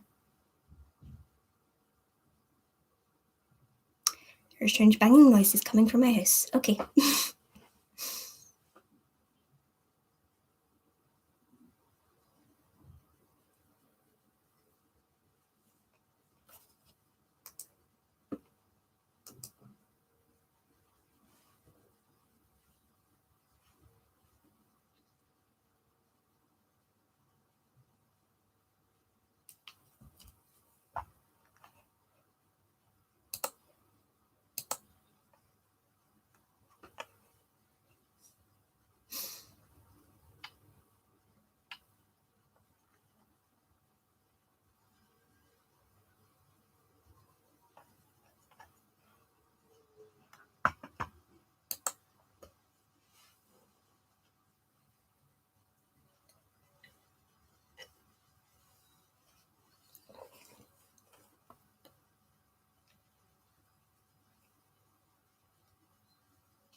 Out of curiosity, if I did do a collab with Silent Souls again, what would you want to see?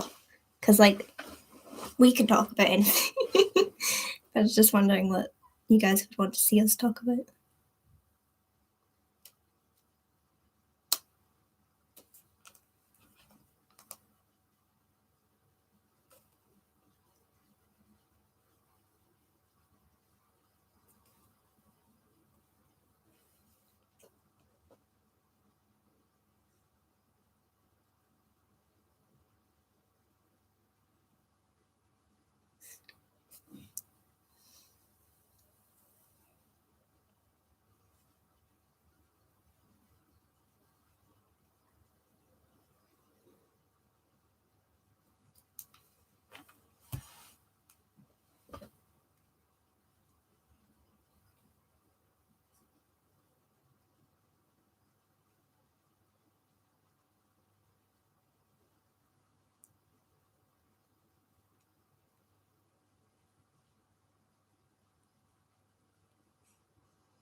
Cold coffee.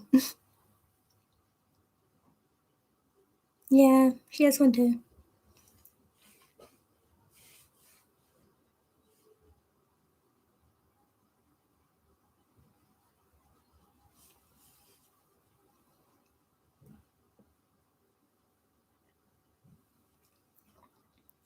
I'm actually surprised you didn't know about her. She's like kind of big these days.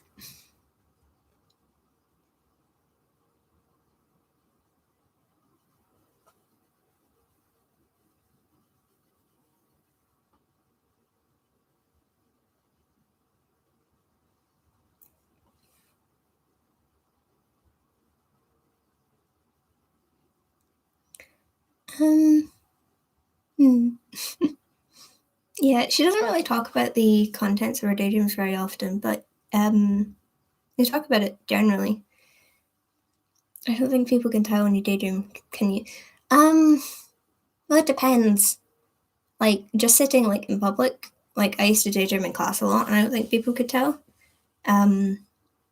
But if people walk in to me daydreaming privately in my room, it's fairly obvious that at least something is happening. Like, so the maladaptive daydreaming caught camera thing, I'm, like, bouncing really weirdly up and down the room. And the other video I've got, which I might upload, as me, like, distinctly talking to someone who is not there. Like, hand gestures, my mouth is moving, everything. So sometimes, but not if I'm already in a situation where, like, I know I have to hate it. That said, sometimes, like, if you're daydreaming in public, I don't know about anyone else, but, like, sometimes I have to remind myself, like, I'll pull myself out of a daydream because I'll go to laugh and then realize what I'm doing and then, like, stop. Hello. Love your username. Love cold coffee. But, you know, gotta get my caffeine fix.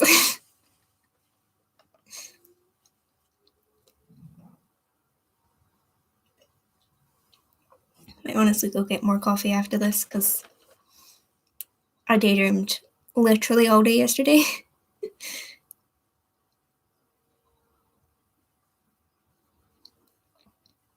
Yeah. Yeah, I don't know. I went through a phase when I was younger where, like, suddenly they were really helpful. Mm. Um. Yeah, I have cold coffee, and I'm still drinking it because I need caffeine. Hey, welcome to the club. No, I woke up not that long ago.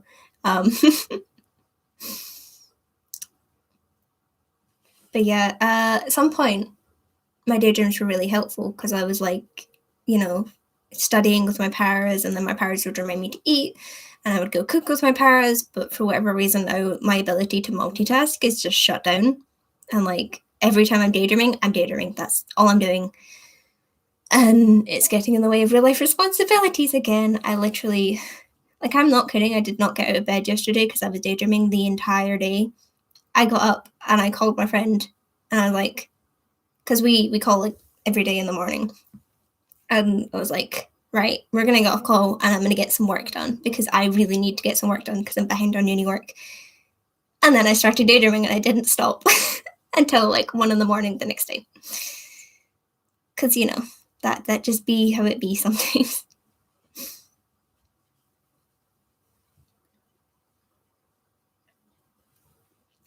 I still can't go over that because it was like one of those days where you ever have it, you like start daydreaming, and you're like, gotta do other things. I'm just gonna daydream for 5 minutes. And then you'll look up and it's like 12 hours later and you never noticed. And then somehow you don't stop daydreaming and you do it again.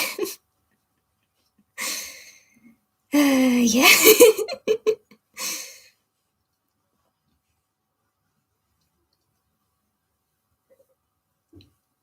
And it's almost like something really important is happening too. Like I'll have weeks at a time where nothing important in my paracosm happens. And if it does, it just gets reversed because it wasn't like, I don't know. Yeah. It depends. Sometimes I do. Sometimes I have to like actively think about it because I pace. So I have to like, get up and move about. And then other times I just like, I'm sitting blankly staring at something and then I go, oops, started daydreaming.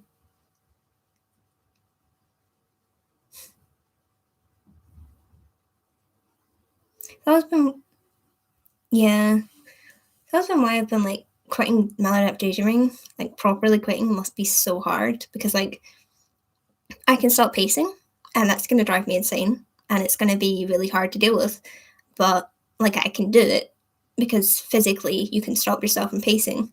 But those like random moments where you slip into a daydream just when you're doing something mindless, like how do you prevent that? And worse yet, like if you find yourself doing it, how do you stop? You know what I mean? Like I daydream all the time when I'm doing the dishes and it's like it just really helps me get the dishes done. And I can't imagine doing that and then just stopping. Yeah. Yeah. I said I did when I'm doing the dishes, but sometimes I will take like a couple hours to do the dishes because it's all well and good saying you're like daydreaming about doing the dishes while doing them, but like the hand gestures and stuff take over sometimes, and you're just stood there with water running, pointing your finger at someone who's not really there and not actually getting anything done. And also, I've started pacing in the kitchen, which I never used to do, and is really embarrassing because we have like a back door that's mostly glass and then a giant window next to it. And it's just like my neighbors can see directly into the kitchen. It's so embarrassing.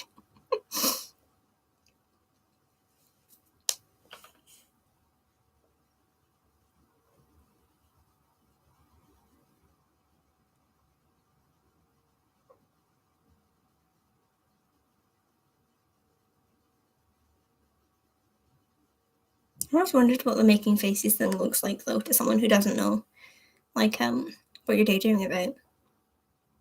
Like, even I filmed myself doing it, so I can look back now and know what it looks like. But I wonder what it would look like to someone who didn't know what I was daydreaming about when I was doing it, you know? Like, I can actively look at it and be like, oh, yes, this is when I was talking to this para about this topic, and I felt this way about it. But I wonder if, like, the same way you could when you were looking back on a video of you actually doing these things, but I wonder if someone who didn't have all the same cues, if it's as obvious to them. Oh my god, yeah. I was about to say I'm jealous of that, but like probably not. Every way of daydreaming has its own drawbacks. I just pace around in my room, so like stuff like that doesn't track how many steps I actually take. Right? I know. Oh god. People will be like, tell me about what you daydreamed about today, and I'm like, So get this, right? thinking that this part where I don't want to release that footage because I'm like sat talking about my parame's trauma and all this dramatic stuff and like I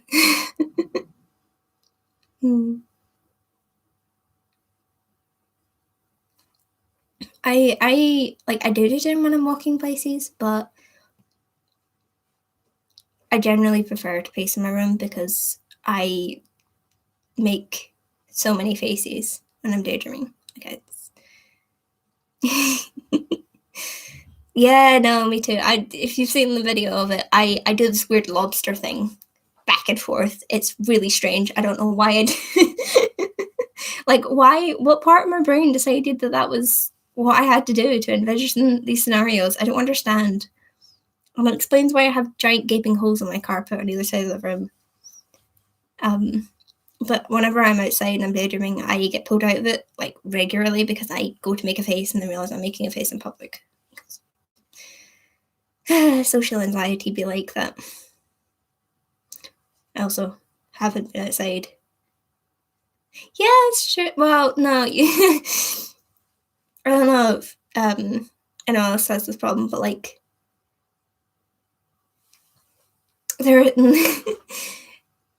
there's the repeated strain of doing something like high, or what do you call it, high impact all day, every day, for like years. Like I'm at the point where, hey, can I get my leg up to show you?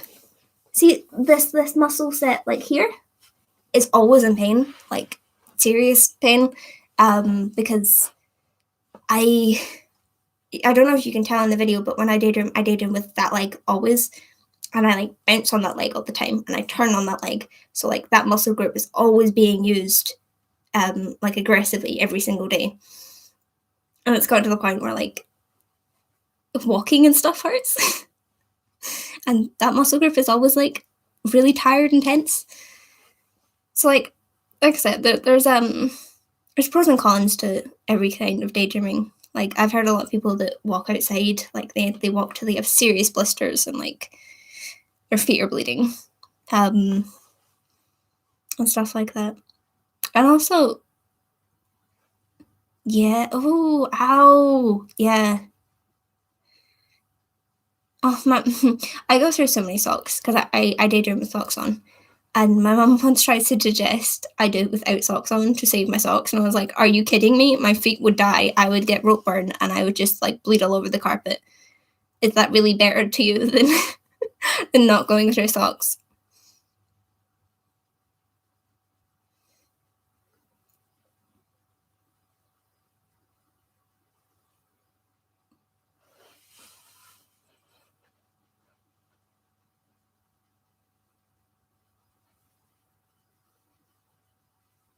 You should. You absolutely should.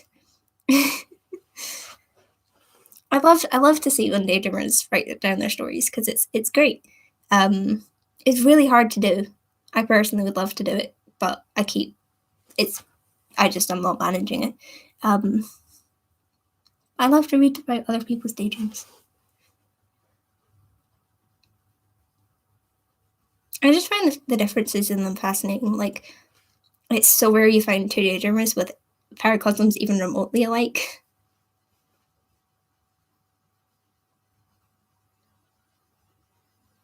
Yay, that's cool. I went through a phase of trying to draw my parames, and that didn't turn out too well. I am not. I am not an artist in any way. I mean, in a voodoo style, kind of resembles my parame a little bit. But not really. I don't know.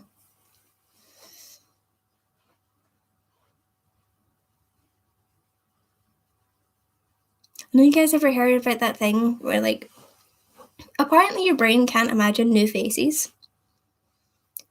And, like, as a daydreamer, that terrifies me because think about it now. Every one of your paras is based on someone you've seen. Like, that beloved para you see every day and you think has nothing to do with someone who's real. You probably stole their face from, like, a passing stranger or some random person you saw on your Instagram feed. How weird is that? Your powers have stolen faces. What the hell?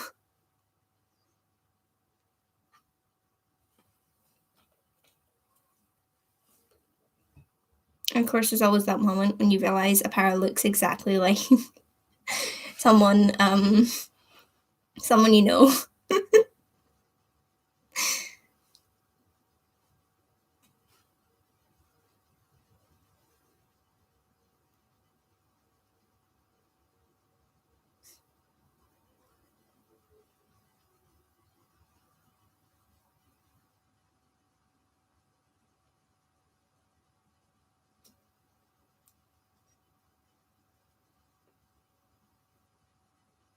Oh, that's cool.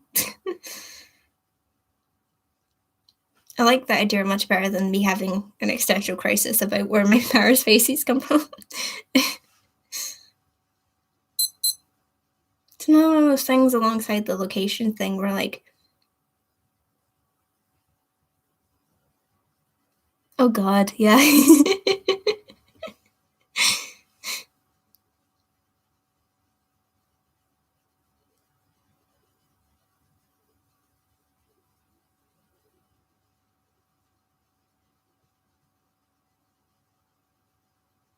There are lots of strange sounds happening in my garden. This is wonderful.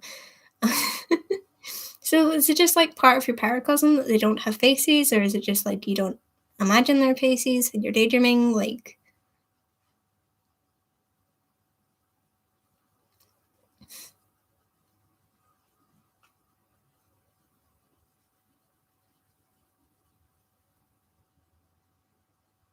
because now that you mention it, my parents' faces are often like really blurry. Yeah, it's like when I'm daydreaming, I think they have a concrete face, but if I have to think too hard about what they actually look like, I realize I don't know.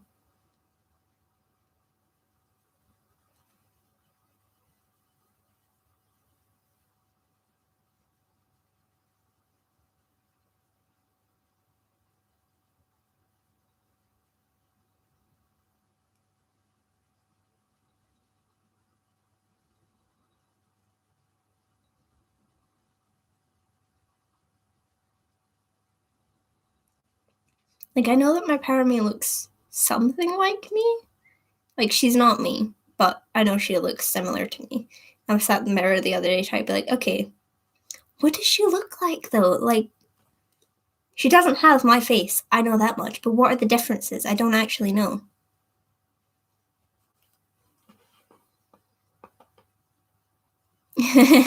Yeah. Oh yeah, I've been daydreaming for like over 10 years now. And like having the one paracosm for 10 years, the storyline has gotten so fucking crazy. Sorry. But like trying to explain it to people sometimes I'm like, listen, I came up with this when I was 8. Okay, some of the storyline things are just weird and they're just always gonna be weird because now they're ingrained in the story and I can't undo them.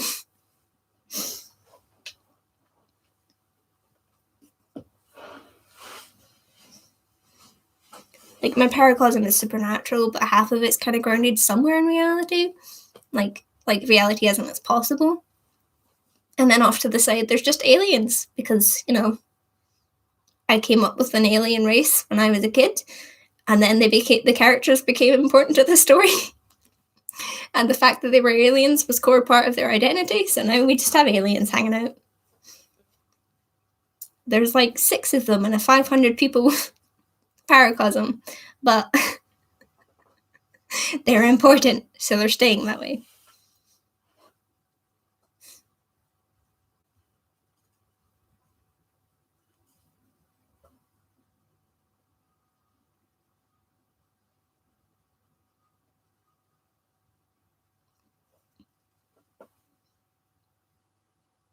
Oh. It's okay. I'll try and live stream again sometime later. I wish I had polls because I want to poll people to know, like, in fact, actually, it might be on YouTube Studio. I don't know. To know where most of my viewers are, because then I can schedule live streams when, like, it's during the day. Most people's time zones. Yeah, sucks that your school reopens tomorrow though. our schools aren't. Wait, are they going back? Oh, they might be going back soon. I don't know. Last we heard, it was March, but apparently they're making it sooner now.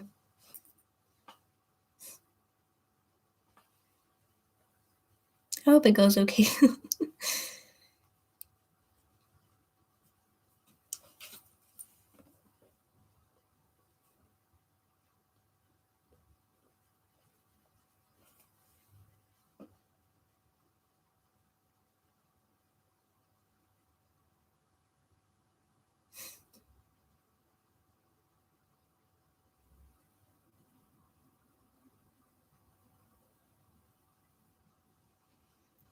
Oh, that's interesting. Sorry, do you guys want to hear about my YouTube analytics while I'm here searching for location? Apparently, 88% of my audience is female. Why? What contributes to that? Oh, that's helpful. It's 22% from the United States. Doesn't the United States have different like time zones within it?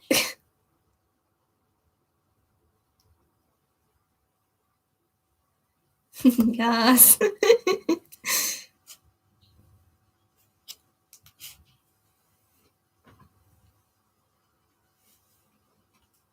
It's a thing though, isn't it? I haven't heard many guys talk about maladaptive daydreaming. Like, ever. It's weird. I don't know if it's more common in girls or just girls just talk about it more.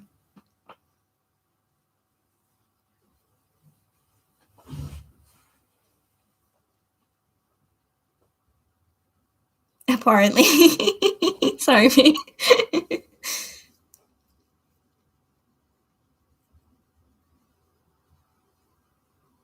Mm-hmm.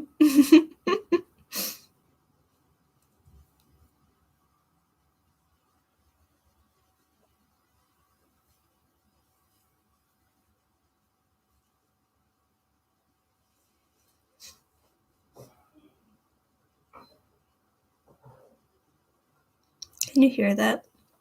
My dad just being unnecessarily loud in the kitchen.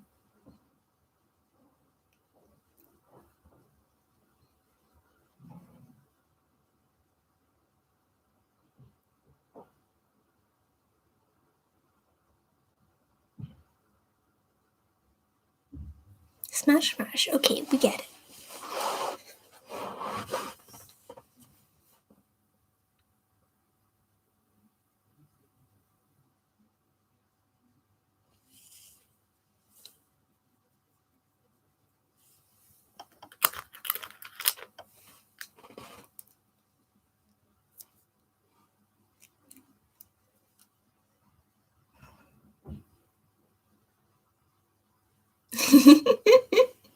Yeah. What's it, best girl? We're all stiff with anticipation.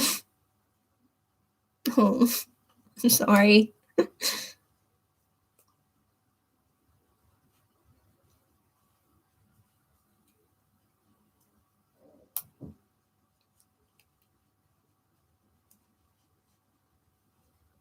No, we were talking about not recommending people medication earlier, but you should take some meds for that.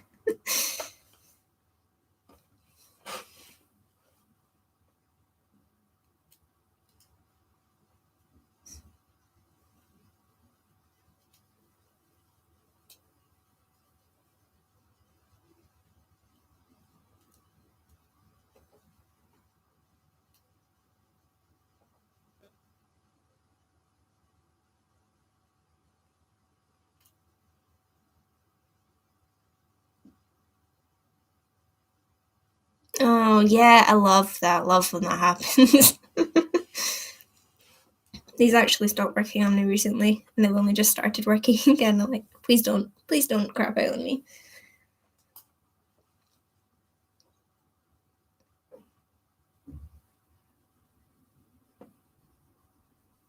For once in my life, I only have one set of Bluetooth headphones, and anytime they don't work perfectly, I'm like, oh no. Because I don't have backups, and pacing with the wire just isn't the same. You know what I mean? Like, it hits you and it makes that noise, and if you bounce about too aggressively, your phone falls out your pocket. It's just not ideal. I know, first world problems, am I right? But like,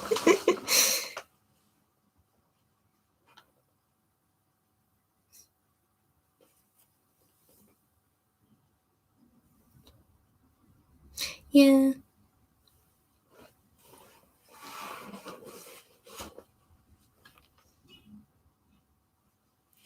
And that's this trend of people like sharing playlists of music they listen to when they daydream.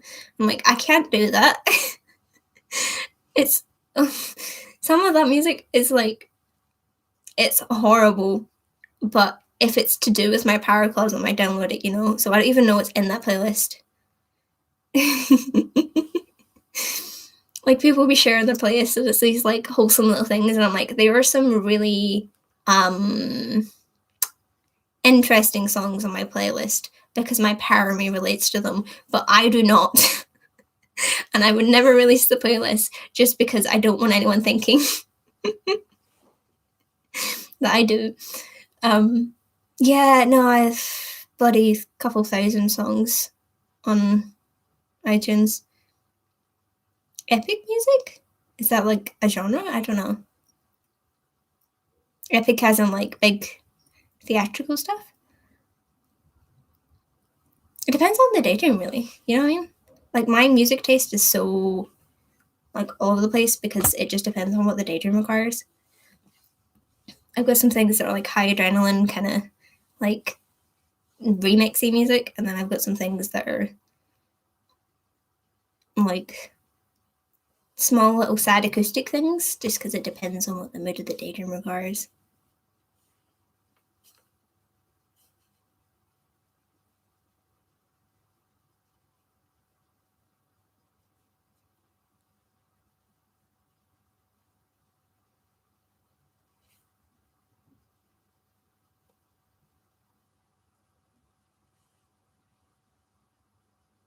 Oh, you guys want to hear something horrifying? Actually, I have a friend who daydreams who plays her music out loud, like full blast, in a house full of people.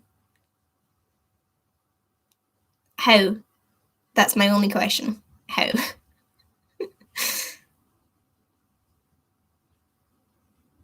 Hmm. Is epic music a thing? What's epic music?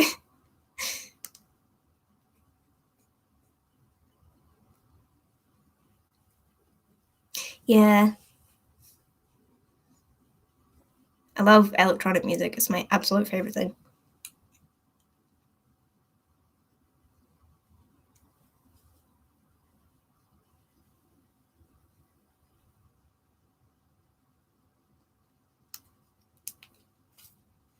Anime soundtracks are good. It just depends how well I know the anime, really. Because sometimes I'll be too busy thinking about like what actually happens in the anime to like concentrate on the daydream.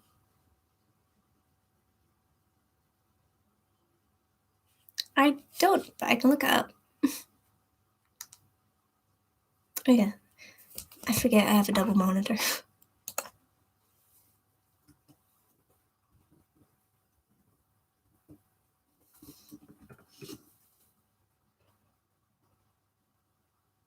Hmm.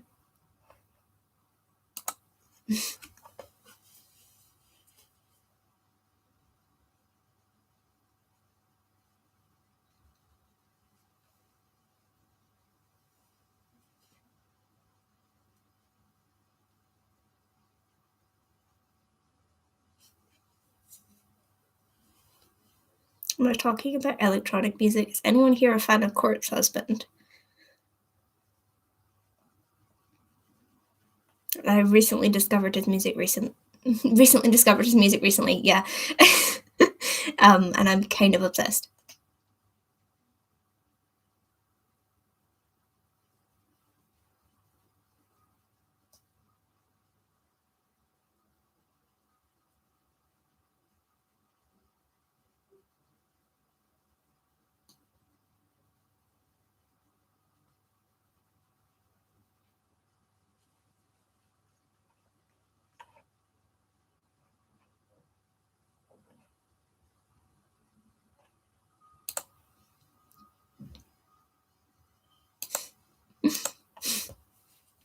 We all have that one song.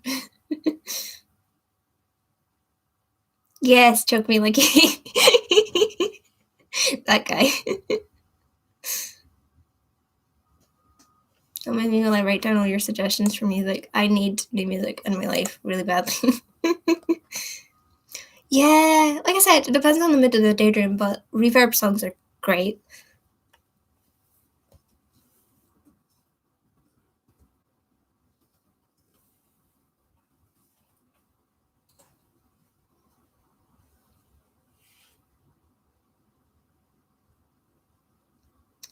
I tend to find reverb songs are good for like. Is that else? I have like two types of daydreaming, and I tend to call them like fast and slow daydreaming. And like fast is like pacing around my room kind of thing. But slow daydreaming is like sat in bed just thinking, not acting out. Reverb songs are great for slow daydreams.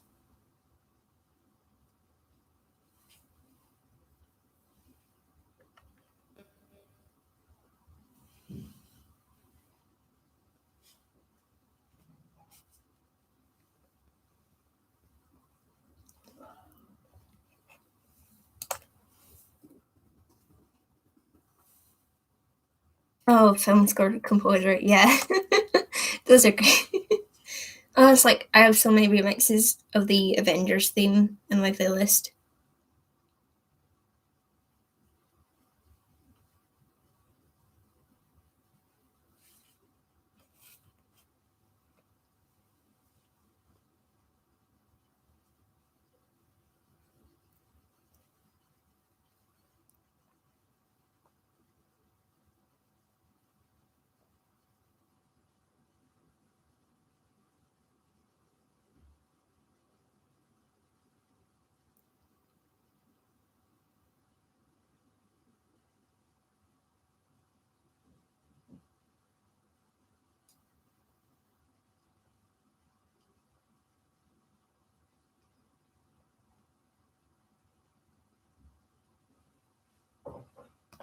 Thank you. I have to be I will look them up, but I have to be careful. Um, I'm just saying what I'm typing or typing what I'm saying. I can't speak and type at the same time. I have to be careful listening to new music because if I find music I can daydream to, like I will lose time to daydreaming for certain.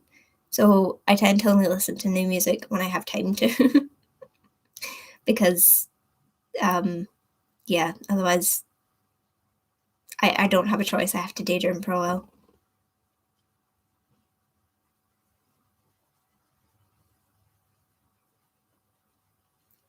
Also, does anyone else find if you find a song you like, but it doesn't fit your paracosm at the time being, your paracosm will change to fit the song. So yeah, there's that to watch out for too. Oh, thank you. Are you asking me or I'm sorry, I don't know how to pronounce your name. Person who said they're from Spain. I personally am not. I want to be, but mm. Yeah, so I'm always really nervous to listen to new music because I'm like, are you about to cause my powers a crisis?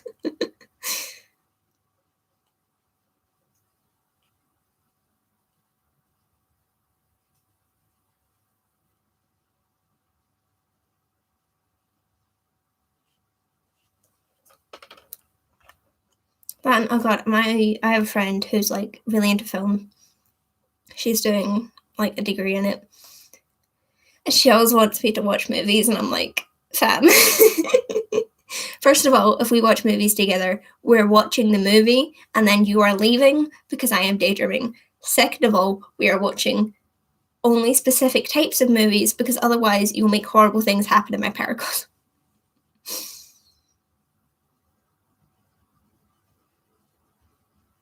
Like, she really likes horror movies, and I'm like, please no. They've suffered enough. Okay.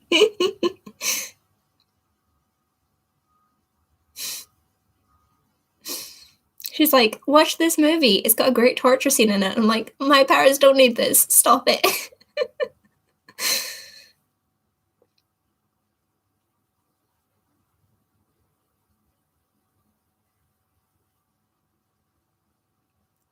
To be fair, I don't know how to get through movies without her around anymore.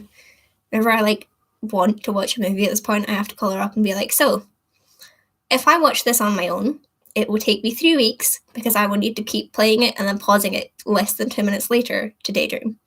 So I need you to sit down with me for the whole duration of this movie and then piss off. I don't understand what you're saying, but I agree.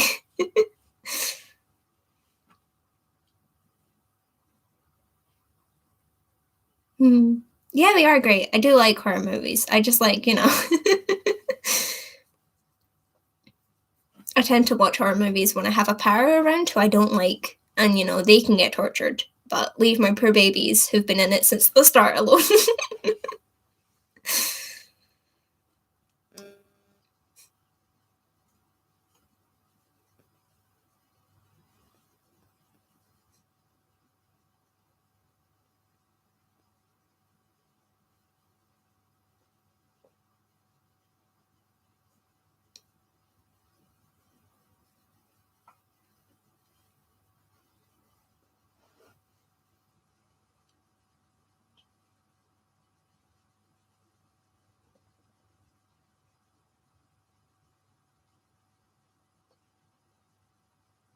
Is that the one I think it is? I think I might have heard of that.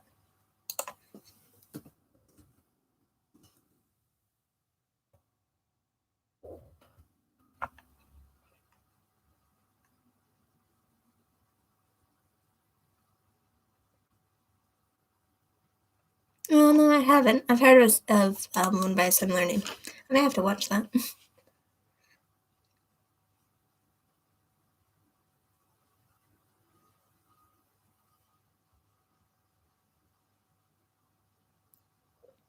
No, I'm that might be the one I was thinking of, yeah.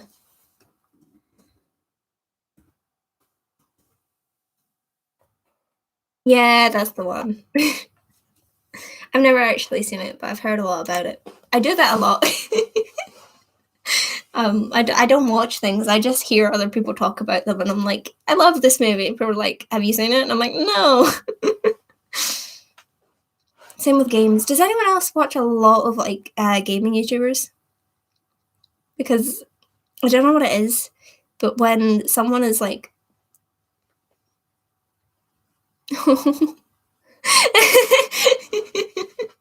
that is the best description of a movie I've ever heard. Wait, what was I even? I'm distracted by that amazing description. Um, yeah. It feels like when someone's talking over a game, like it doesn't. I watch a lot of story games, and it doesn't trigger my need to daydream as much because it's like I'm watching it with someone.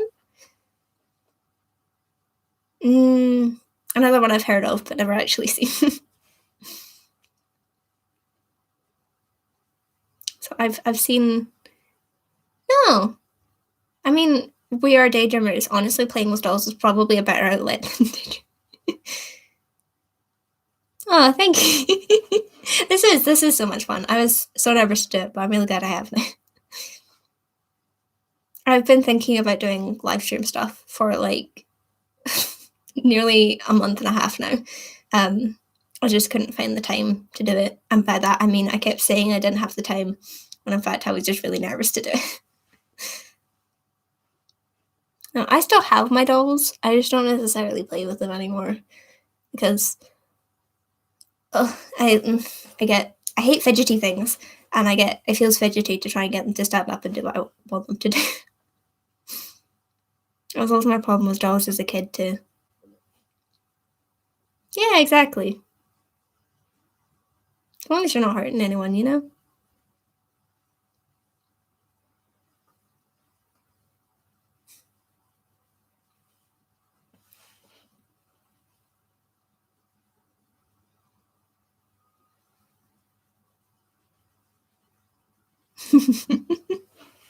I love that. Oh, I miss the days when I would creatively engage with my friends. Just seems to be something no one does now that I've gotten older. Like, you know, you have the make-believe games when you're a kid, and then we all grew out of that. And then, like, through most of school, I did role-playing with my friends. I hate calling it that. Role-playing as in back and forth text, like writing a story through text, except it's 2 people. Not as in just fun times. But, like, no one really does that anymore. It's just sad, because it was a great outlet for daydreaming characters, you know? I always ever have that existential fear every now and then that no one will ever know your daydream characters and they'll die forgotten alongside you. Role-playing is a great outlet for that.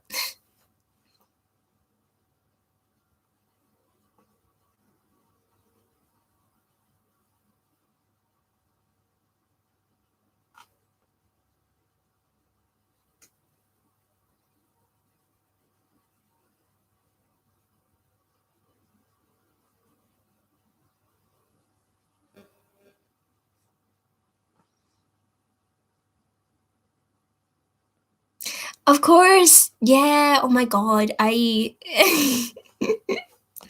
I can't believe I didn't notice this at the time. I had a thing the other day, when I was having one of my panic attacks before I had to, like, talk to, random uni people, and I was, like, so anxious. Yeah, I know. That said, I don't know if I need other people to see my daydreams. I feel like that would end badly. Um, I was, like, freaking out about talking to these people, and then I was awkward the whole call, and I immediately had a daydream where, like, I don't know, my part of me was out there being cool and talking to people and being, like, super social, and it was only after I had the daydream I was like, "Huh, watch me make myself feel better with with my daydreams about me being better at socializing than I am." Yeah, but can you imagine if someone could see your daydreams though? Like, some of it, yay, but some of it, like, people don't need to know, you know?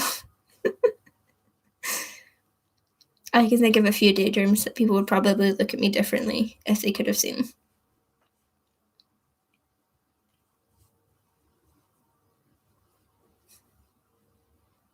That said, can you imagine people could finally, like, people in your real life could finally meet your paramies? Not parami, but like paras. Wouldn't that be so cool? Because I hate that. I hate when I meet new people and I'm like, so and so would really like you, and then I realize that, oh yeah, not gonna happen.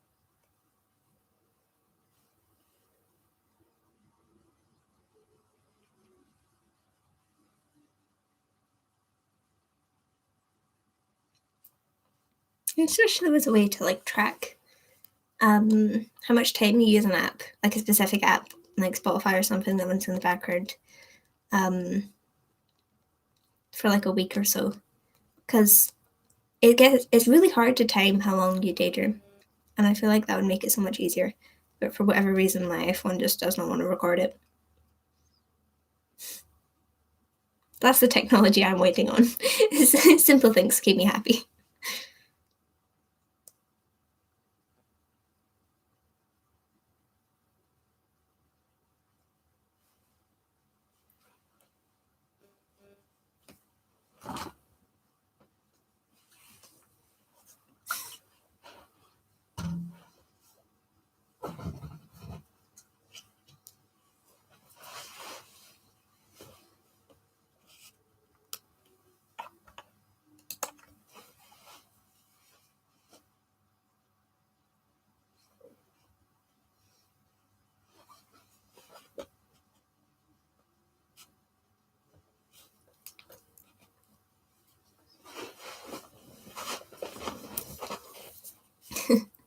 I was talking to Evie about going live on Instagram this morning.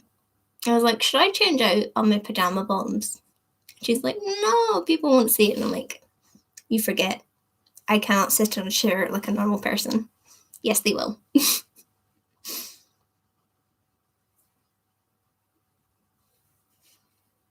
Raise your hand if quarantine has done horrible things for your posture. I sit at the stupid desk all day long, every day. And I always put my knees up on it, and I practically have permanent bruises now.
It's getting late.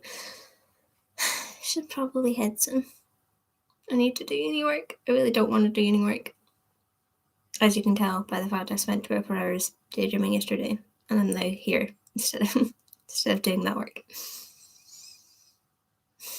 This is why I hate group projects, because it's like last semester, if I didn't, do my work, it's fine. It's just me I'm letting down. But now I have a whole team to support, which sucks.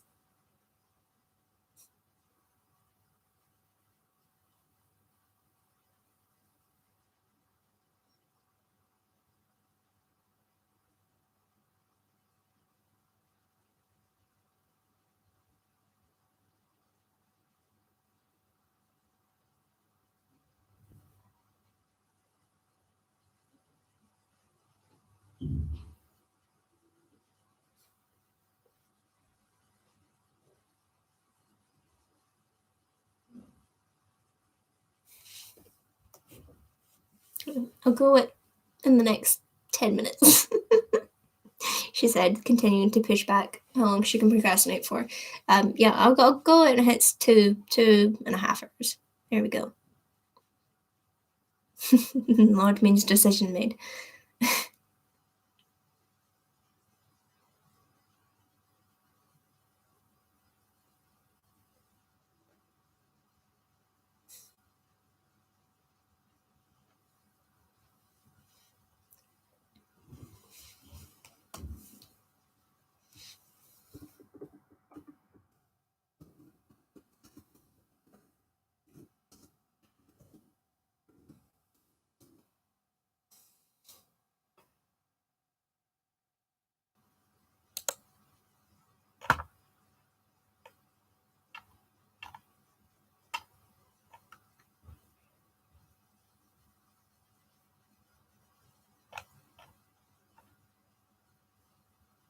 just realised, did that documentary about daydreaming actually come out? I remember waiting for it to come out, but the date it was supposed to come out is past now, is it not?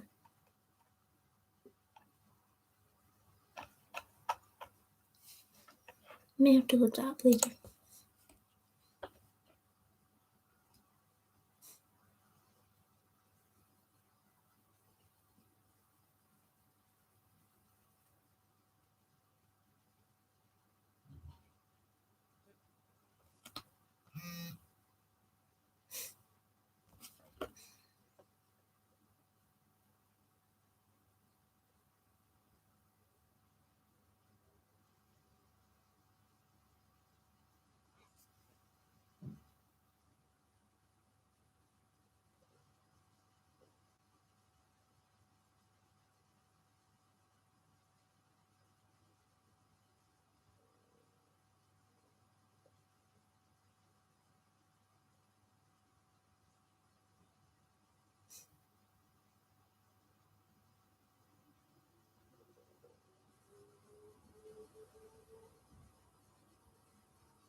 Try to see if it's visible. My eye's doing that thing.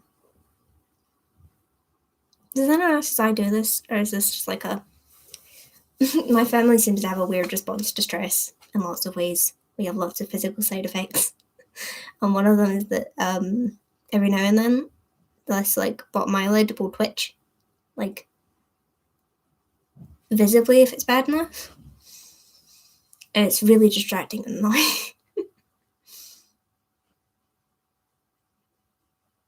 I don't know if you can see it doing it, but I can feel it. It's horrible.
Yeah, I might go.